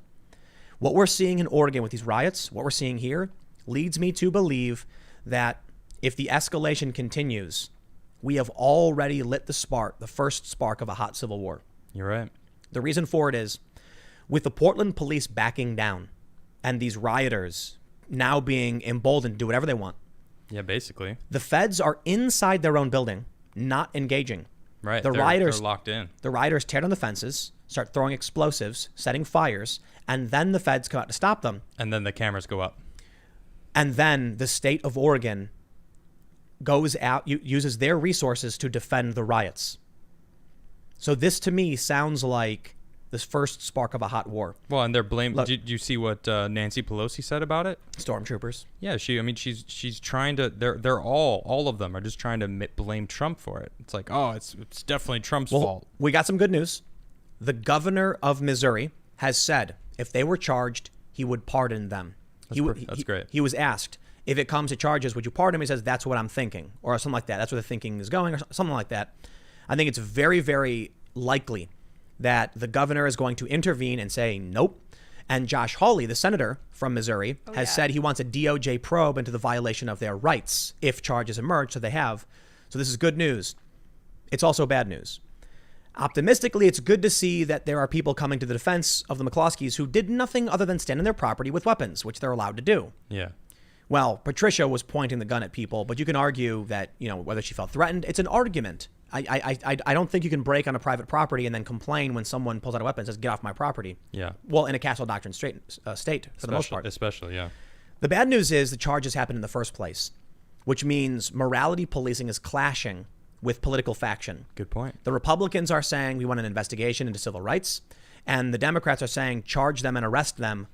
Regardless of it's our interpretation that you've committed a crime. / let's just get rid of civil rights. That's what they're doing in California. Yep. And that seems to be what they're trying to do everywhere in America. Do you know what a letter of marque is, Adam? No, I don't. What is it? I did do a segment about this, but I really want to talk about it with you. Okay. A letter of marque was when, in the colonial era, we didn't talk about this before? Actually, yeah, it does sound familiar. Pirate ships. Yes. Yeah. We've privateers. I guess you explain it anyway, just in case people missed it. Yeah. So basically, the government would give a ship a letter of marque, and then they could go into enemy, territory and go after their ships. And then the other countries would be like, oh, you're pirates. They would blame, the crown of England, and England would say, no, they're privateers. They have nothing to do with us. We didn't do it. Right. So they could feign, ignorance. I look at what's going on now in Oregon, and based on the fact that Portland police have literally issued a statement saying we did not go out and engage these people, letting them run rampant and damage federal property. Then the state of Oregon targeted Trump. The mayor, the senators, the governor, and the AG are saying federal troops, Trump's army. So you've got the state literally going up against the executive branch. That's true. Yep. You've got these far leftist extremists from Portland. They won't indict them. They won't arrest them. If Trump tries, they sue to stop him. Yep. It sounds like they can't use their police to go after Trump. So they have these private groups of rioters engaging in activities they won't be arrested for. I mean, how many times did we talk about the whole Chaz thing? Like, they were clearly trying to bait him into, coming in and stopping it. People were calling for him to do it. They were, half the country was like, yes, Trump, go do it. And the other half was like, bring it on. We want you to do it, please, so we can blame you for it. Dude, we're in trouble, man. And then you got Nancy Pelosi. You said it was just the state, but she's sitting on she's third in line, isn't she? So she's sitting on the with the keys to the back door, and she's supporting it also. Yeah, dude. It really makes you think about it, Yep. And she's a different branch of government. Exactly. So I'll tell you what. That goes beyond the states. I've seen posts. There's this thing that happened where the moms, showed up or whatever. Yeah, the moms. And it's like the most cringy propaganda. One woman literally wrote "mommy" with black Sharpie on a white T-shirt. Right. I'm like, oh, that proves it. Yeah, congratulations. Oh, yeah, woman. She's definitely a mom. Women. Huh? And then they show up, and then once Antifa starts acting a fool, they're gone. Right. They were still there, and there are photos and videos of them getting tear gassed and like freaking out. And these are the things being weaponized by the far left as like Trump's secret police. He's gassing the moms. Well, a lot of the arguments that I've gotten in, is, well, there's, when they took and black bagged that one guy, they're black bagging people now, and I'm like, okay. Well, we said that. Well, we were half joking. No, I know, but that it doesn't matter. We did talk about it, but that's what they're now saying. Look at what he's doing. Look at the fascist state we're in. It's like they're black bagging people, and I'm like, they probably saw him do something. Probably, I mean, police are getting attacked. He was getting questioned. Well, I mean, I tried to explain. You can't talk to these people though. I know. This is what I'm learning. You can't even, because. Oh man, it's like just because they know my position, instantly I disagree with them on every single issue that they think, every single one. Suddenly I'm just the enemy now. I'm evil. Yep. And it's like, okay, well, you clearly don't know my character, even though we've known each other for 15 years. You would think that they would trust the fact that I've made a decision to ask me why, at least, instead of just bombard me with how dare you. It's like tribalism is all that matters at this point. Yeah, you're right. So I saw some journalist tweeted, it was like one of those, it was a bingo meme. If you had Trump launching a secret police force to snatch his dissidents off the street, on your 2020 bingo card, well, I guess you've won, or something stupid like that. Yeah. And I thought to myself, like, this journalist is actually tweeting to people that's what's going on. Journalists with like tens of thousands of followers. Yeah. Followers who believe that's reality and it's not. Yep. Like what, a couple people got arrested, or not even arrested, detained for questioning, and that was it. And you're screaming. Where were you when Obama signed the NDAA, which included the indefinite detention provision in 2012, which gave him the right to like secretly rendition people? Yeah, no one talks about that. If you had George W. Bush creates Presidential Directive 51 on your 2007 bingo list that allows the president to overthrow the entire U.S. government and create a new constitutional government under his authority, then check off your bingo. What are the people talking about? Right. It's complete absurdity. TDS is real. And you know what really bothers me? When we were talking about that conspiracy earlier with like people like Michael Hastings, man, it was bringing back memories. Yeah. Reading about these principled leftist, anti-war individuals who now have nothing but Trump derangement syndrome blinding them. Yep. And Trump is literally like, let's bring our troops back. And I'm like, I'll take it. And they're like, no, the orange man is bad. And I'm like, well, I don't know about all that, but I mean, you were the one who told me 10 years ago we got to get our troops out of the Middle East. Yep. Now you're saying what? It doesn't make any sense. The orange man is bad. It's just them believing the narrative. These are Trump's secret police that were emboldened under Obama and created under Bush. What? That's complex. You know what, man? The problem is the federal cops in Portland can't literally leave the courthouse. Mm-hmm. Otherwise, they would just break into the courthouse, ransack everything, and destroy it, and then blame Trump. Yep, exactly. So why didn't you stop this? So then when they start throwing fire bombs at it and setting fires, and the feds come out and say, get back, and they try to put the fires out, what do we get? That retired Navy guy who stands next to the cops, and they start hitting him because he won't move. And now the narrative is Trump's secret police beat a veteran. Yep. It's like, well, did you see like the 10 minutes up to that port? Nope. They're just pushing that one spot out there. I remember, of course, when I first started live streaming, people kept telling me like, now we'll always have the truth because when you're live, they can't lie. And I said, that's not true at all. Yeah. You know why? I could go out the live stream. Anybody could go out the live stream. They press go live and they hire one of their buddies to dress like whatever they want and threaten them. And then all of a sudden it's like far right threatens live streamer. And you wouldn't know. They're wearing a mask. You would have no idea who it was. Or they could pretend to be Antifa. And I'm like, it doesn't matter. Both sides. What happens is Antifa starts a fire in front of the building. So they come out and they try to clear the area because there's a fire. This guy walks up to him and goes, I want to talk to you about the Constitution. And they're like, get back. Get back. And he's like, no.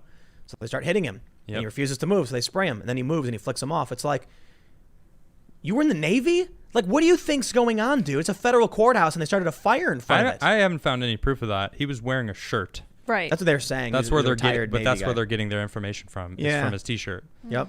You know, I'm gonna take this second to just remind everybody and inform everybody that we have all three of us have seen the Yuri Bezmenov interview. Why are they saying it? I've seen it a few times. Oh, I'm just gonna jump ahead here and just let you know we know about it. All right, and if you don't, go check it out. I've put a spam filter. Oh, really? Yeah. So you don't even see it anymore. Because I probably get 50 a day. Right. Seriously. Yeah. Like, because we're getting like 75, 78 million views per month. Wow, really? Wow. Holy cow. Through all my channels, about so it's like okay, the Cast Network. Yeah, so this plus my two other channels is totaling like almost 80 million. So I get like 50 emails a day about Yuri Bezmenov. I'm sure. And so now to the point where it's like delete, spam filter. Yep. Anyone who sends me anything having to do with Yuri Bezmenov is permanently banned from my email list. Oh, wow. Yep. Like, you will never get an email into me ever again if you do that. And I'm not trying to be disrespectful because I know a lot of people just don't know this. Right. But if... That's why I took this time to just make a public service announcement. It's really difficult. To let everybody know. You know, considering the amount of emails I already get, but to have one where it's just like, you know, yo, you need to see this video, man. This video is going crazy. It's viral, and I'm like, all right, what's this? Yuri Bezmenov. Oh, come on, man. You know, it's from 1984, right? And Tim's been doing this for how long? 10 years? Dude, I watched the Yuri Bezmenov video a long, long time ago, back in like the loose change era. Wow. You know, it's like, hey, you got to see what's going on, and they like show everybody this. Like, when was loose change? Like 2006 or something? 2004. I have no idea. Yeah, it was a long time ago. Oh man. Just getting 50 emails a day. And then the crazy thing is people who track down my private email addresses. And then I'm like, that's so disrespectful, dude.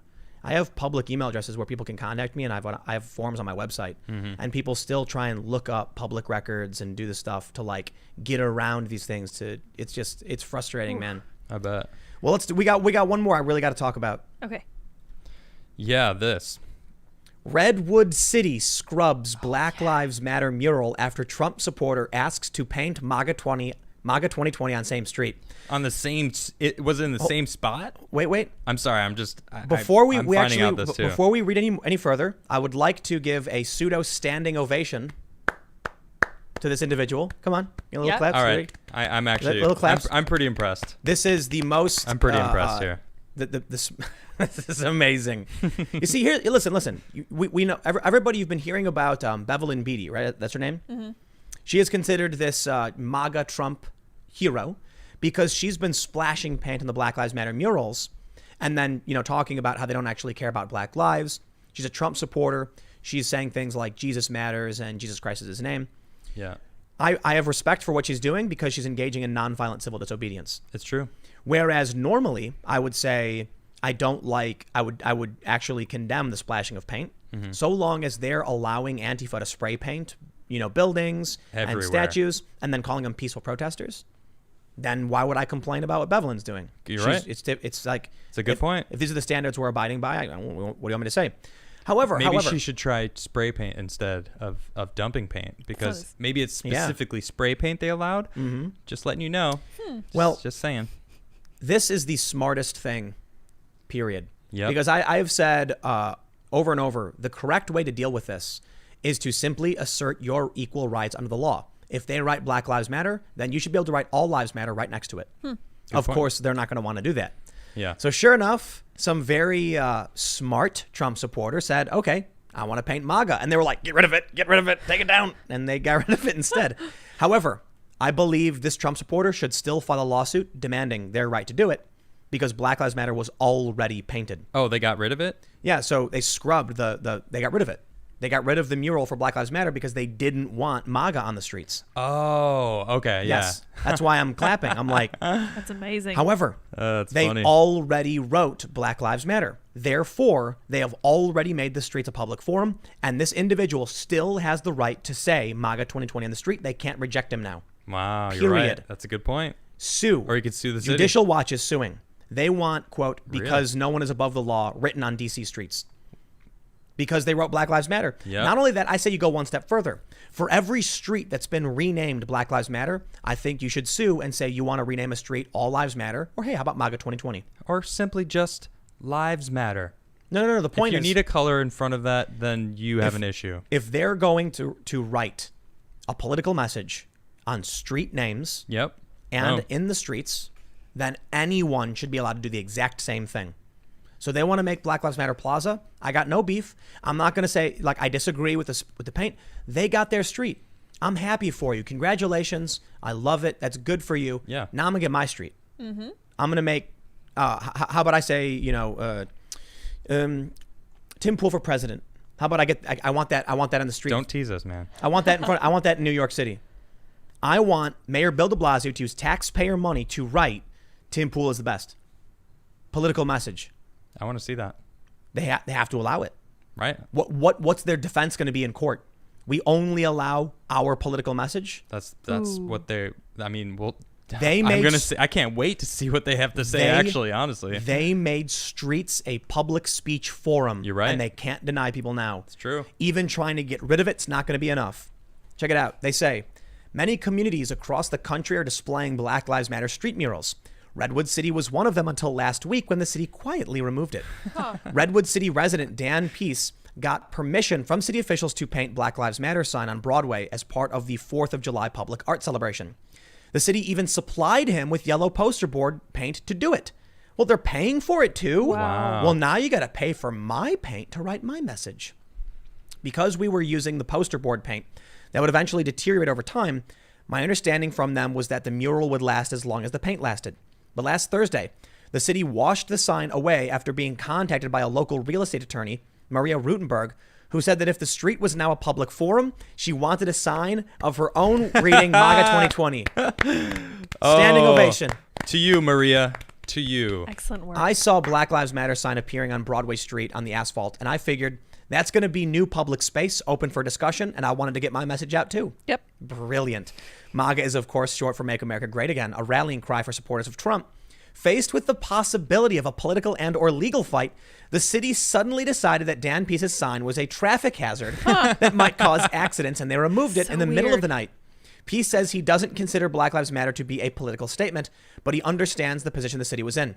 It doesn't matter if it's a political statement to you. What matters is it was speech, period. Yep. If I paint anything, even an abstract picture of outer space, that is speech, and therefore anyone can write anything. They opened the door for this, and washing that away will not change that fact. Boom. I have no hard feelings to the city council, Peace said. I am disappointed, but at the same time, I am very grateful that they allowed me to put that message on Broadway. And there it is. Yep. They let me put that message on Broadway. Scrub it away all you like. I hope that this real estate agent, is Maria, carry on. It is still a public forum. Erasing it doesn't change the fact that the door has been opened. Well, I'm just going to say this right now. Maria Rutenberg, thank you. And you've opened the door and the minds of many other people that want to put their message out there. So this is a matter. I think this is just the beginning. This is a matter of free speech, not political support for anybody. Boom.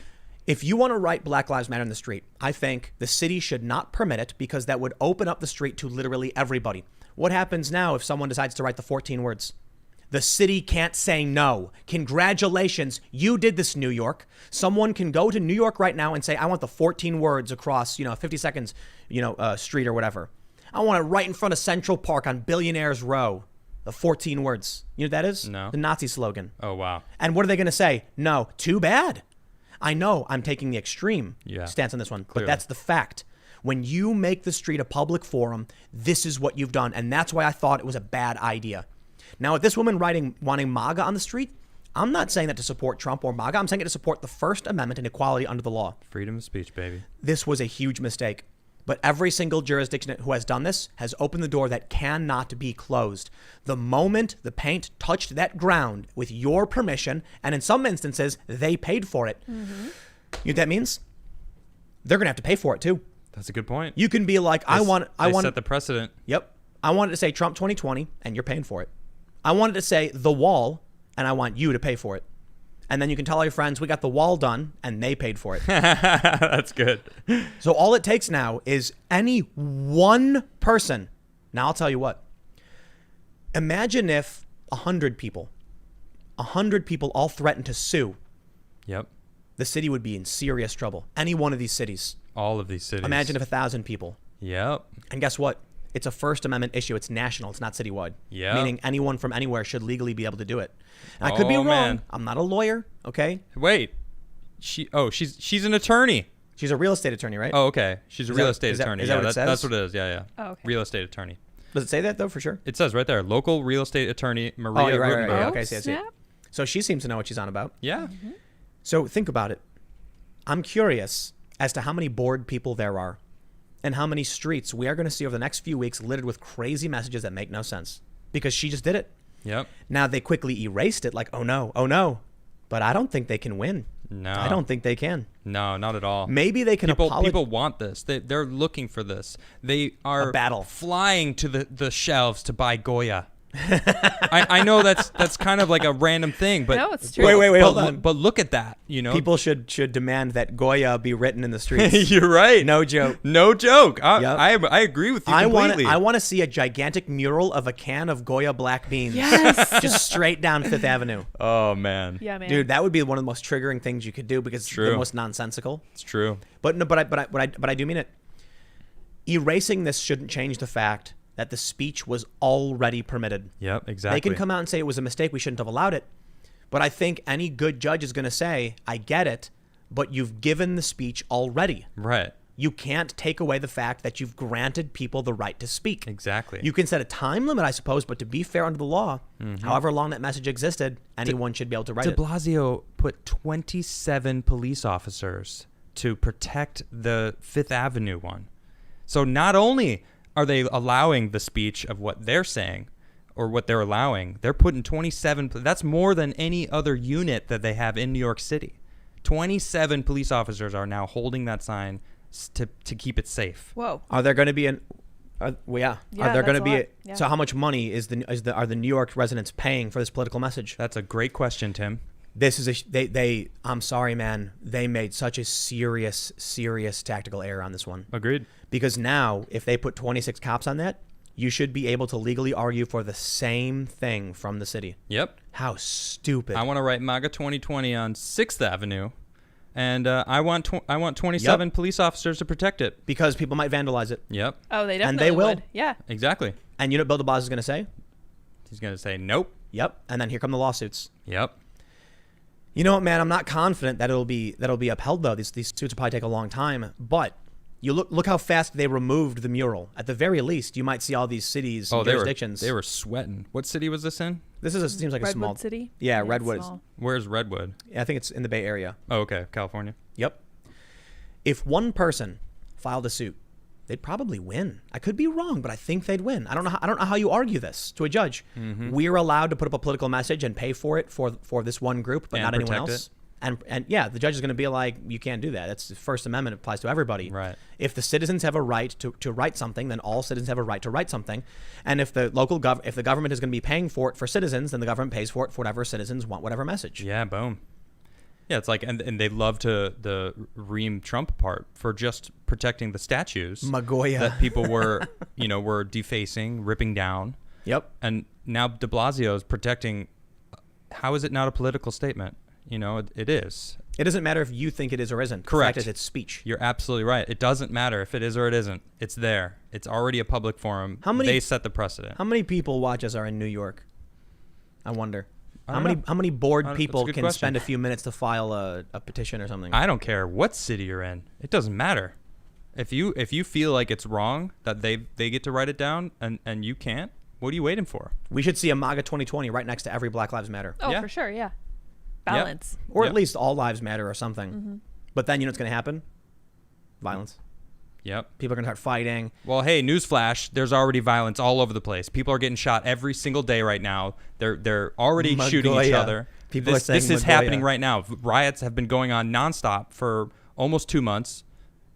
What? This makes me super mad about New York City because the fact that they assigned 27 cops to guard this 27? 27. Yeah. No, New York is crazy. Not only that, they're actively telling people, look, stop calling us for people doing fireworks. Go ask them yourself to stop. And then someone got shot. And then, did you hear? Yeah, a 33-year-old woman went out and said, look, please stop. And they were like, all right. Went over, got a gun, and killed her. Jeez, dude. It's like, New York is a cesspool. What are you doing, de Blasio? What are you doing? He's insane. It's a shame. Yeah, dude. City's He should collapsing. be ashamed of himself.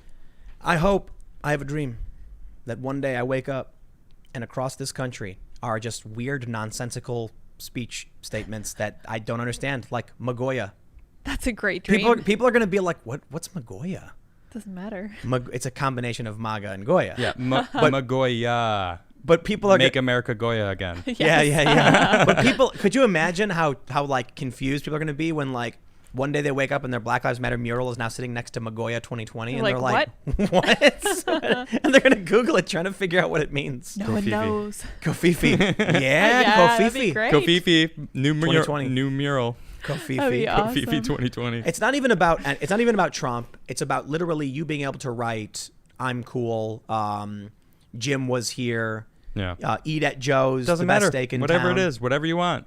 The streets are the new forum. That's right. Art of canvas. That's and the right. city will pay for it. That's right. And they'll pay to guard it. And they'll pay to guard Even it. as their city falls apart. Wait a minute.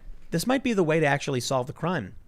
If we write a message on every other block and have 27 cops guarding each one, there will be zero crime. That's a lot of cops, man. That's a lot of petty. There'll be a lot of citations for like jaywalking and speeding. But that's probably like hundreds of thousands of police. 27 every other block. No. In New York, as big as it is, it's probably hundreds of thousands. Yeah, it's crazy, the number, 27 cops. Insane. Because and I was reading about it, it's like that's more than any unit. Yeah, that blew my mind. Like a crime unit. Yeah, that's what I was going to say. There isn't a crime unit that has 27 police officers. And they're already trying to defund the police, but using 27 police officers to protect this mural. Priorities, man. Why? I wonder why this is just the first time we've heard of it, though. This is the issue. The left is organized, and so the city says we'll give you whatever you want, right? And the right isn't, so they don't. Yeah, because they're too busy working. They're too busy with their jobs, trying to figure their life out because they're actually planning for the future. It makes sense to me. Squeaky wheel gets the grease, man. The people who don't want to work are like, yeah, how can we not work? How can we figure that out? It's like, come on. Well, sorry, you got to work to survive in this world. Magoya. Yes, I would love to see that. Make America Goya again. Yes. The best thing about Goya is that it's a Hispanic company, and it's like I think it's like the biggest Hispanic company in the country. Yeah. One of the biggest in the world, and the left is targeting it, and Trump supporters are the ones supporting it. It's like, it's all tribal, man. Yeah, that boycott Goya didn't really work for them. It was a boycott. Oh, what's up? A boycott. It turned into a boycott. People were saying their stock was going up. I think they're a private company. I don't think they have any stock or anything like that. All right, let's do this. We're gonna read super chats. Let's do it. What up, everybody? There we go. How's it going, friends? Let's peruse some here super chats. Joe Radican says, Tim, if the presidential election were held today, who would you vote for? Much love from Texas. I would say, in all likelihood, Donald Trump. And the only reason I say I'm not 100% confirmed is because we have several months. For all I know, aliens show up, whatever. But if it was today, it'd be him. Yeah, probably. Yeah, I say probably. I'm just saying probably because I don't know how to say it, but I think Afghanistan is the hammer on the nail. Like right now, there's no argument anyone could give to me that's like he just tried to pull our troops out and they stopped him. I would like him to do that. You know what I mean? I would too. Yeah. Right, he's trying. Yeah. DC Pagan says Splatoon timeline is best timeline. Every street, insane nonsensical messages. Think about how insane this will be when there's no more like road arrows or like traffic symbols on the street. Yeah. No more lines, no more lanes, just literally just weird. I would like a giant unicorn that is farting rainbow bubbles. Oh, yeah. Tell me no. If you get Black Lives Matter, I get a farting unicorn. That's only fair. That's funny. It's only fair. Daniel J. at Corca says, thanks again, Adam, for doing the deep dive into the history of Donald Trump. Maxwell didn't kill herself. Spin the UFO. I will. Everyone's been asking too. I have the article, or I have the episode. I just need to tweak some things. But it'll be back. Don't worry. It'll be back. George Wood says, absolutely loved the rendition of Will of the People on Friday. Can't wait for the studio version. Still waiting on Lydia's SoundCloud rapping career, though. Oh, Keep yeah, it up, guys. that. Love the show. No one's supposed to know about that. You know what? If you haven't already, make sure you smash the like button. Yes. Yeah. Now we've gotten away from the more serious, terrifying stories. Yeah. We can be more silly about smashing that like button. And don't forget to smash the subscribe button if you haven't. Because I believe there's 43 or so thousand people watching right now who could all smash all those buttons. And if each and every one of you smash that like button, YouTube would probably put us at #1 and tell everyone to watch the show. And if you think that's a good thing, do it. I think it's a good thing. I think it's a great thing. I do. The best thing. And also thanks for the super chats for sure. Defixio says, Adam, I was 20 minutes into your deep dive and it was taken down. Is there a backup? Consider BitChute automatic backup may be good work, guys. There is a backup and it is on my computer. So it will be, I'm going to upload it soon-ish. I am working on it currently.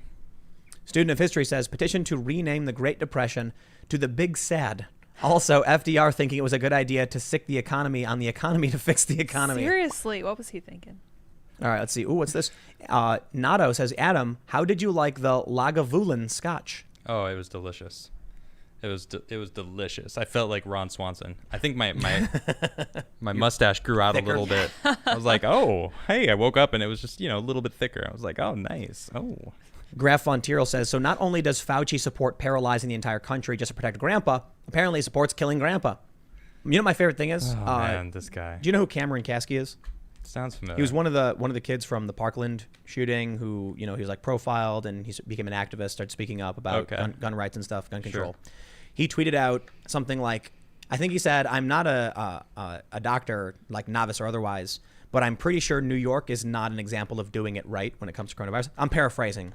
Okay. But I thought it was funny because he nailed it though. He's more of an anti-Trump person, right? But he's completely right. And I saw that, and I'm like, yes, sir. Thank you. Finally, nice. Fauci said New York did it right. Jeez. What? Are you? I'm not kidding. When did he say that? A couple days ago. Oh my goodness. I have way too much to say about that right now. Listen, hold on. Oh my God. Cuomo personally ordered sick people into nursing homes. Yep. 6,500 people are estimated to have died because of him. Yep. The economy is in shambles with 1 million unemployed in New York City, not improving. Like the rest of the country is improving. The New York Times says New York is not. They're still getting killed.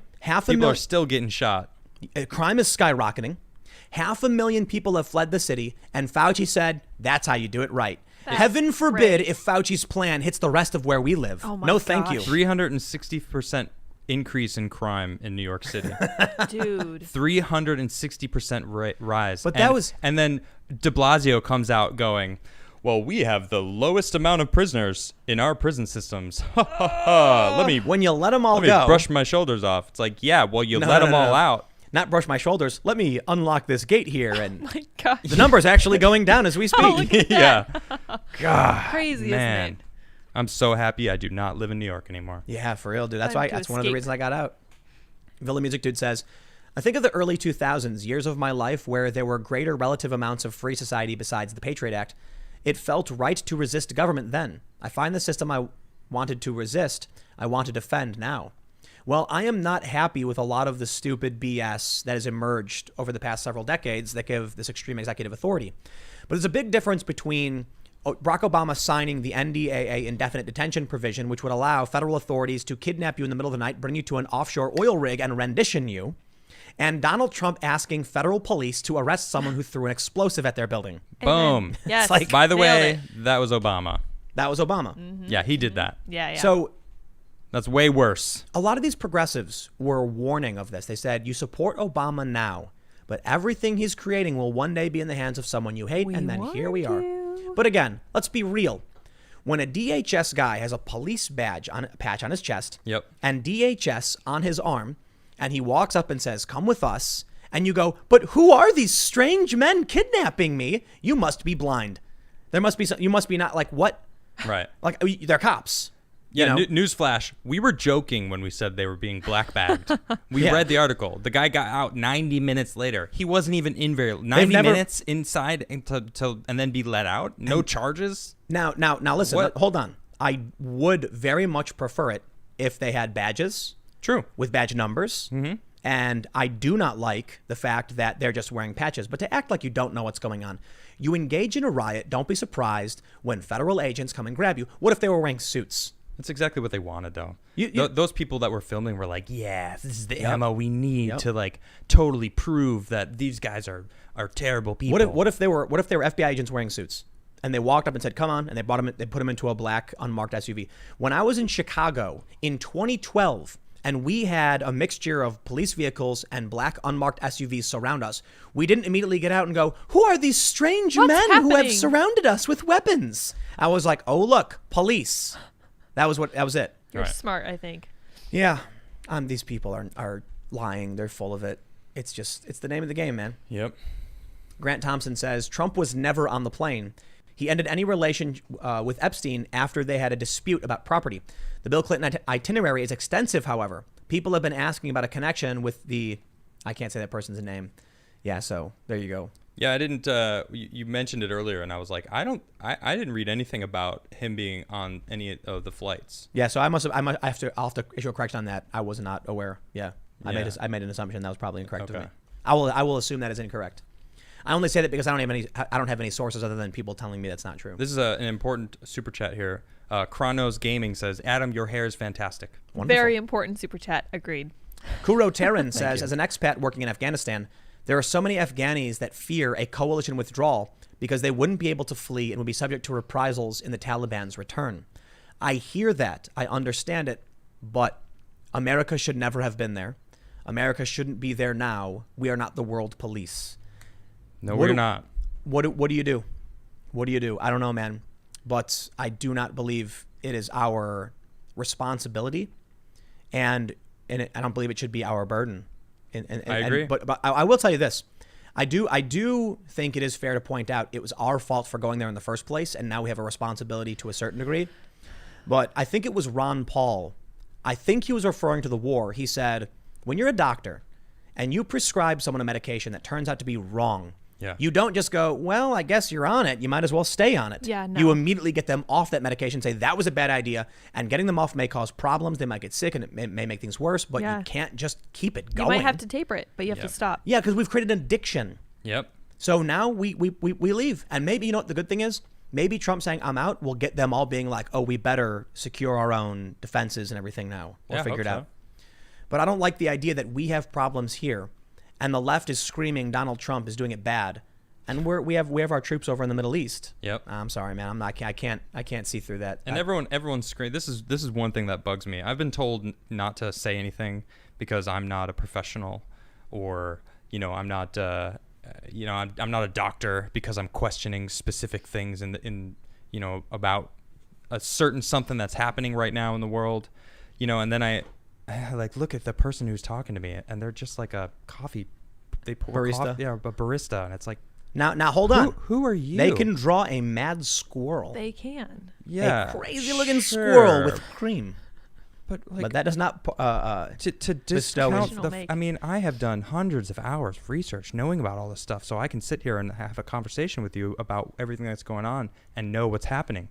And it's like, for you to tell me that I don't know what I'm talking about, and then also scream at the top of your lungs that now we should be in Afghanistan? Like, wait, that blows my mind. Wait, but you're an expert now in suddenly what's going on in foreign affairs? Yeah, get out of here. Mm-hmm. How insane! Get out of here.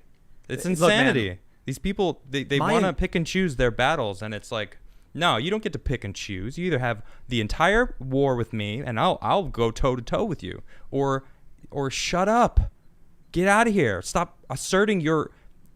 Trying to assert your dominance. Well, it doesn't work with me. This reminds me of when I was at Occupy Wall Street, and I was talking to this group of people. Okay. And this one white guy goes, well, you think that I was basically talking about like meritocracy and stuff. Okay. And like equality. He goes, you think that though because you're white and your privilege stops you from understanding what, you know, these people are going through. And I was like, no, I'm second generation mixed race. And then he goes, now I see what you're saying. Yeah. Oh, wow. And I was like, you do? Great. gosh. No, you're just pandering because you're a white supremacist. That's Like funny. you are a leftist racist. That's what they do. And so basically they have no principles. Their political statements are based on whatever they think is socially acceptable.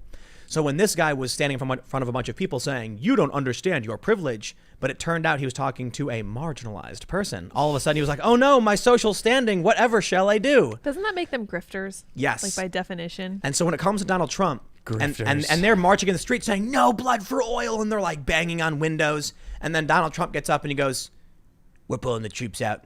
The best troop withdrawal. Everybody agrees. And they look at their sign and they're like, and then they take a Barker and they put like, keep our troops in Afghanistan. Keep our troops, blood for oil. They start smashing things again. Yeah. Oh, man. Barely a pause. MH says, you want to talk about a conspiracy theory? Snopes has the idea that Black Lives Matter has a board member who is a convicted terrorist is mixture because no one has a shared definition of terrorism. That's Snopes for you. Yeah. Terrorism Huh. has a very clear definition. And Oh, they were like, Snopes. it's funny because it says whether or not having hundreds of pounds of explosives is considered to be it's like, whoa. Let me stop No, you there. we're not arguing about that one. Yeah, someone was arguing with me that they never found pipe bomb stuff. And I was like, okay, how do you know that? Because I saw them. I saw them in custody. They were showing them. And it's like, so I saw it. Where are you getting your information from? Well, apparently they arrested one guy with a gun, too. Really? Yeah. I don't know how much I trust police and law enforcement or the government. Right. But right now, you earn no favors from me, far left, when you purposefully go to this place and throw explosives at the building. That's correct. If I went to a protest and they were like, hey, we're going to go protest the federal government because they're, like oppressors. And I was like, okay. The moment someone went, welcome to the protest, I'd be like, bye-bye, I'm out. Yep. I'm not okay with this. That goes from protest to riot very quickly. Well, Yeah. Insurrection. I mean, Easily. throwing an explosive is a bit beyond just a riot. Yeah, good point. Yeah. A riot is like people who are just like doing dumb things and smashing stuff. Yep. But coming with weapons and Woo. bombs. That's another level. And then I don't know what you'd call it when a woman strips naked and then spreads her legs in the street. I don't even know what that is. Yeah, me neither. I don't know what Well, that is. congratulations. That's crazy. She got press attention. Yeah, she sure did. She's a Well, hero. I just gonna really quickly just want to say thanks. Can I get my do I have a close up?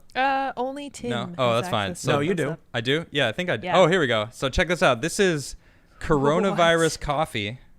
And someone actually posted this on one of my, I don't remember what it was, but they were like, oh yeah, like check this coffee I got.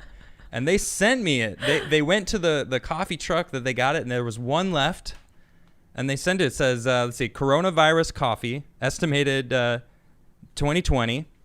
CNN and MSNBC say it sucks. It is a bag of BS. I can't say that, but it says it's killer coffee. Oh boy, I'm scared. It's real coffee though, right? No, it is. Oh, okay. Smells good. you Actually, gonna- You should make some. smells You smells gonna good. drink It's it? actually a whole bean, so I'll have to go get a coffee grinder. Share it coffee with grinder. us. Whole bean. Yeah. And yeah, can- it's called the blend for the end. Wonderful. Perfect. And that was but Vita's. So thank you for sending that to me. I That's really amazing. appreciate you. That's great. Cat X Dragon says, where is the video to prove this? A gunman wearing a FedEx driver's uniform on Sunday killed the son and wounded the husband of a federal judge linked to, I'm assuming you mean Epstein. I am for real. Did I miss something? I call shenanigans.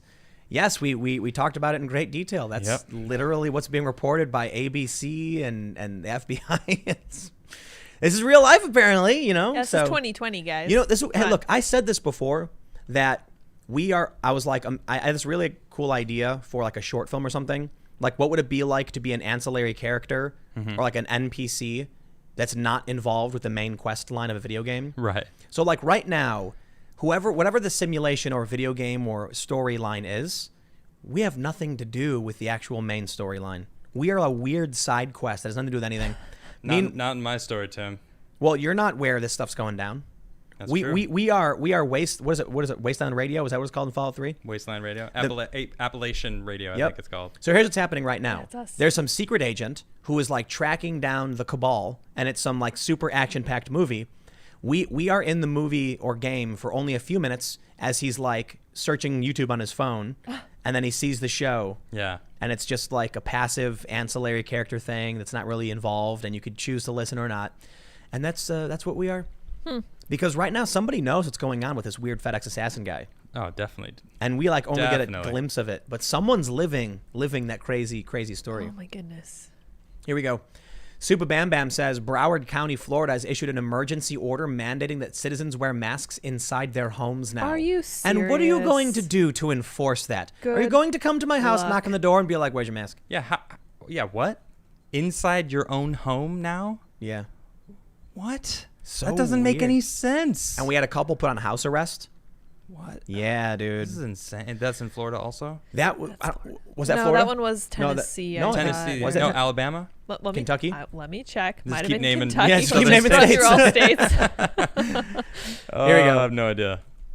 The Grizzly says, "Hey Tim, have you heard about some stupid news? Far leftists on Twitter are calling the Japanese fascists because Japanese critics liked a game about their history, only it was made by evil white people in San Diego, California." Well, that proves it. Oh, man. Fenrir the Wolf says, "Yo, Beanie Crew, longtime viewer lurker. Just wanted to say keep up the fantastic work. Excited to watch your continued growth. Well-deserved. Great Trump deep dive, Adam. Looking forward to more Adamcast episodes." Thank you very much. Wunderbar. Thank you. And that episode will be back soon. If you haven't already, make sure you smash the like button, smash the subscribe button, smash the notification bell. You can follow me on Twitter at Timcast, on Parler and Instagram as well. You can follow Adam on all the same platforms at Adam Krigler, and of course at Sour Patch Lids, LYDS, on indeed. Twitter and Parler. So what did you find out where it was? That was Louisville, Kentucky. Oh, actually. I got it! Oh, Ding, ding, ding, ding, ding, yeah, ding. we What do I guessed win? enough states, nothing. You win a Joe Biden sniff. A Joe Biden sniff. Oh, no. Yeah. Just what he wanted. Wait, there we go. Somebody injured Joe.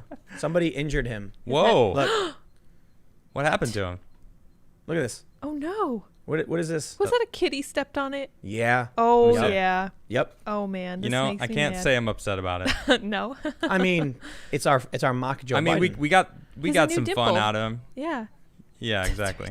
Oh, I gotta turn that on. You're a lying dog-faced pony soldier. Oh, did they not do it? There How we go. Dare you? Well, excuse me. You're a lying dog-faced pony soldier. We You can't overdo it, Tim. We need more from Joe. I need some Trump ones. Mine's coming in the mail. We don't Should have be it here yet. soon. Yeah, But, dude. Well, it might be here in a few days. yeah, who knows? Well, it's gonna be fun. Yeah, man. I'm excited about it.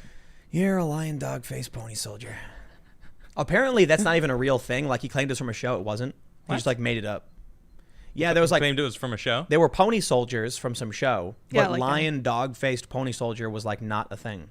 Right. And people were like, he has been known to plagiarize in the past. So That who is knows? true, too. Yeah, we can't forget "Oh, that. it's interesting."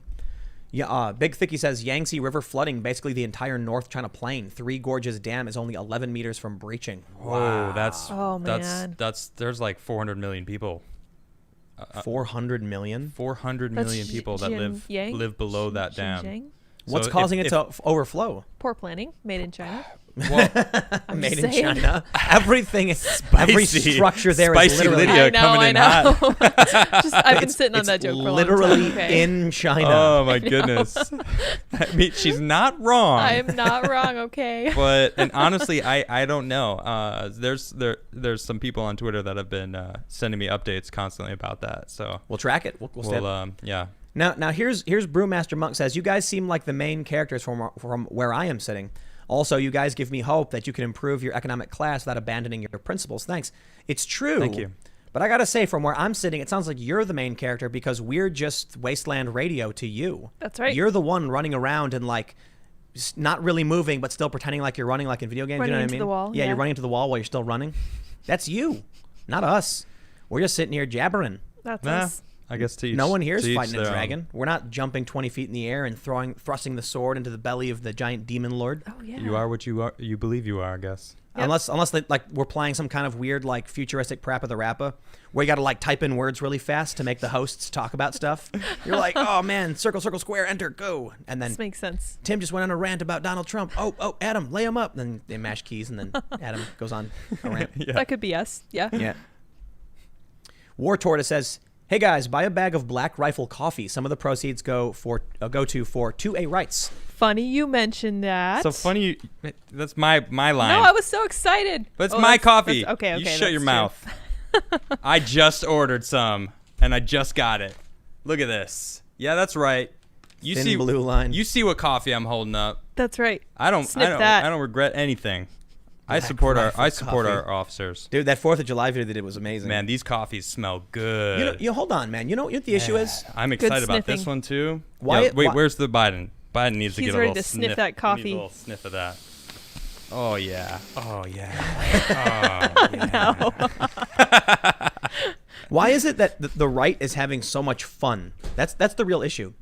You watch a video from Black Rifle Coffee and they're shooting the national anthem. Yep. You know. Yeah, they Seriously. Ding ding ding ding ding. That's amazing. That was There's like it is different awesome. keys. Is and so clever. if you have not seen this video, do yourself a favor, go check it out. It's awesome. But seriously, look It's at so American. Look at that video, and you're gonna have a good time. You're gonna laugh. Look at Sean Parnell. He's a Republican congressman running in Pennsylvania. in Yep. the Pittsburgh area. Look at his commercial. His fundraising commercial was amazing. It was good, but it was funny. Yep. Why is it that the right is laughing and having a good time, and the left is like, yeah, exactly, Buku. They're going like, Good timing. Excellent timing. I hope everyone heard that. I don't think they comedic could hear it. timing was I think if you point. like boost the audio after the fact, you'll Yeah, hear him. maybe. So our cat just walked and started screaming Feeling because he's left mad. out. He's like, "What's everybody doing? I'm waking up." No, but my point stands. Yeah. Indeed. It's been this way for a while. The Donald memes are always funny and silly, but then you look at what the left is doing, and everything's just like anger That's true. and not fun. Well, they're addicted to the anger. You Yeah, know, man. they live there, and that's all they know. They're like the Fire And Nation. it's sad, really. It's sad. Like it's like we all want them to stop being so angry and look logically at what's happening and talk about it. And they don't, but they don't want to do that. And we're all just going, well, I mean, we tried, well, just go eat my popcorn. Yeah. Or might have some. That's what I was saying some about nice Black Rifle coffee. I was saying about Joe Biden earlier. He's trying to bridge the gap between the liberals and the far left. Yeah. But the gap is too big. So now he's too far left for liberals, but too centrist for the far left. That's Yeah. right. So Yeah. he's just nothing. It's a So mess. it's actually kind of perfect if you think about it. He's kind of this lost, meandering old guy in Dude. politically, mentally, pretty much on all levels. That's pretty much what he embodies. I look at these people who, like progressive commentators on YouTube, and they do miserably. Okay. Like they're doing well. They're probably all rich. But relative to like moderate to conservative, politically homeless, like intellectual dark web kind of people who might be progressive or conservative but are anti-SJW, Okay. all doing really, really well. And I have to, and I watch a lot of these videos, and they really do just engage in a lot of sophistry. They use manipulative, false arguments. They use fake news, and they do this. They do something interesting. I've noticed a lot of these commentators. First of all, they talk about people too much. They talk True. about what I mean by that is each other. Like, I'll talk about Congress. I'll talk about a congressman doing a thing. Like, I'm talking about the government. But they'll literally talk about YouTubers. But they also do this thing where instead of researching, they just watch a video, and then instead of looking up the news and getting their facts straight, they just repeat what the story says and then Telephone. complain. Yep. Right. Telephone. Just playing it. So the point I'm bringing up is that when I track the news and I see what's going on, this man is scary. Yes, he is. This man is very scary. I agree with you 100%. He's gonna get us into the TPP in 2 seconds. Mm-hmm. And the Yep. people who support him terrify me. Yeah, and if you don't know, we talked about this on Saturday, me and Ian. The TPP allows countries that sell us oil to sue us if we stop using oil. Meaning we have to stay buying oil from them or they can sue us. It's so weird. And that falls on our tax money. So we would actually be looped in.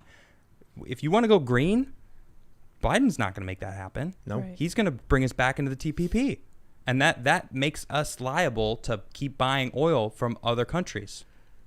None of it makes sense. None of it makes sense. None of it does. This guy's scary. And Ted Cruz put out this video where he said everything's really at stake. It really is. It really is. I agree. Man. Yep. I think even if you're like the left is saying the exact same thing. That's true. So civil war? I mean, and they make it they're making it a war. They're making it so they're making people afraid to even talk about it. You know, it's like, and I mean that's why I'm talking about it. You know, I'm like, people are upset with me just because I announced it on Facebook, and it's like, I can't have a political conversation with my friends and family. We can't talk about why I'm voting for who I'm voting for. Like, you're gonna just disown me completely. I'm like, all right, I got to reevaluate who my friends are. If every single person who opposed the far left insanity spoke up, there would be no conflict, no riots, no war. Trump and the Republicans would win, and it would be over.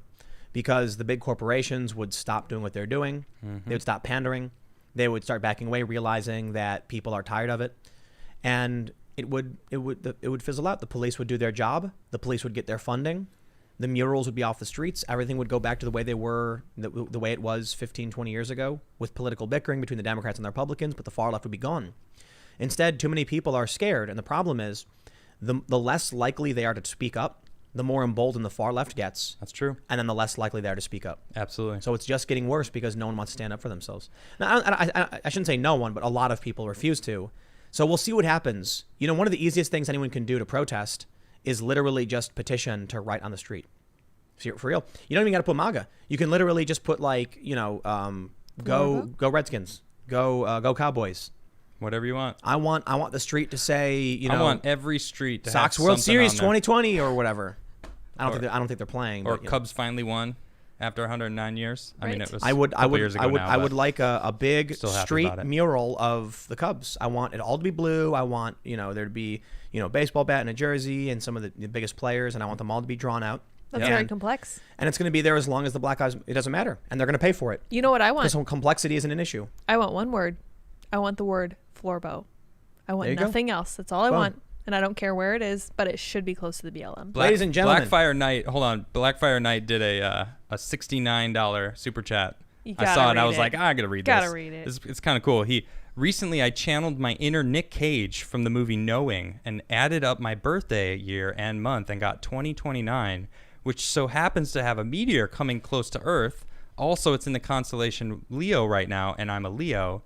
Keep up the awesome work. Oh, very cool. And we got this is kind of cool. I like space stuff, so. We got a really big super chat from Fishin' at Costa Rica. Unfortunately, it's Canadian $500, so may as well be Monopoly. I'm just kidding. Thanks for the super chat, everybody. Ladies and gentlemen, it is now 10:07, and we must bid you adieu. So if you haven't already, on your way out, if you would be so kind to... Smasheth thine like button. Well, our like button.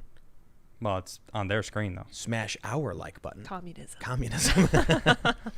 It really does help. If you haven't, it really does help. I guess, that kind of interaction is good because it literally just says this video is good. And so I assume it means good things for us. Mm-hmm. Thanks, everybody, become a member. Thanks for the super chats. We do the show Monday through Friday at 8 p.m. live. We will be back tomorrow. We will have clips up throughout the day, so you can always come back. We put up the episodes on all podcast platforms. Well, most of them now, right?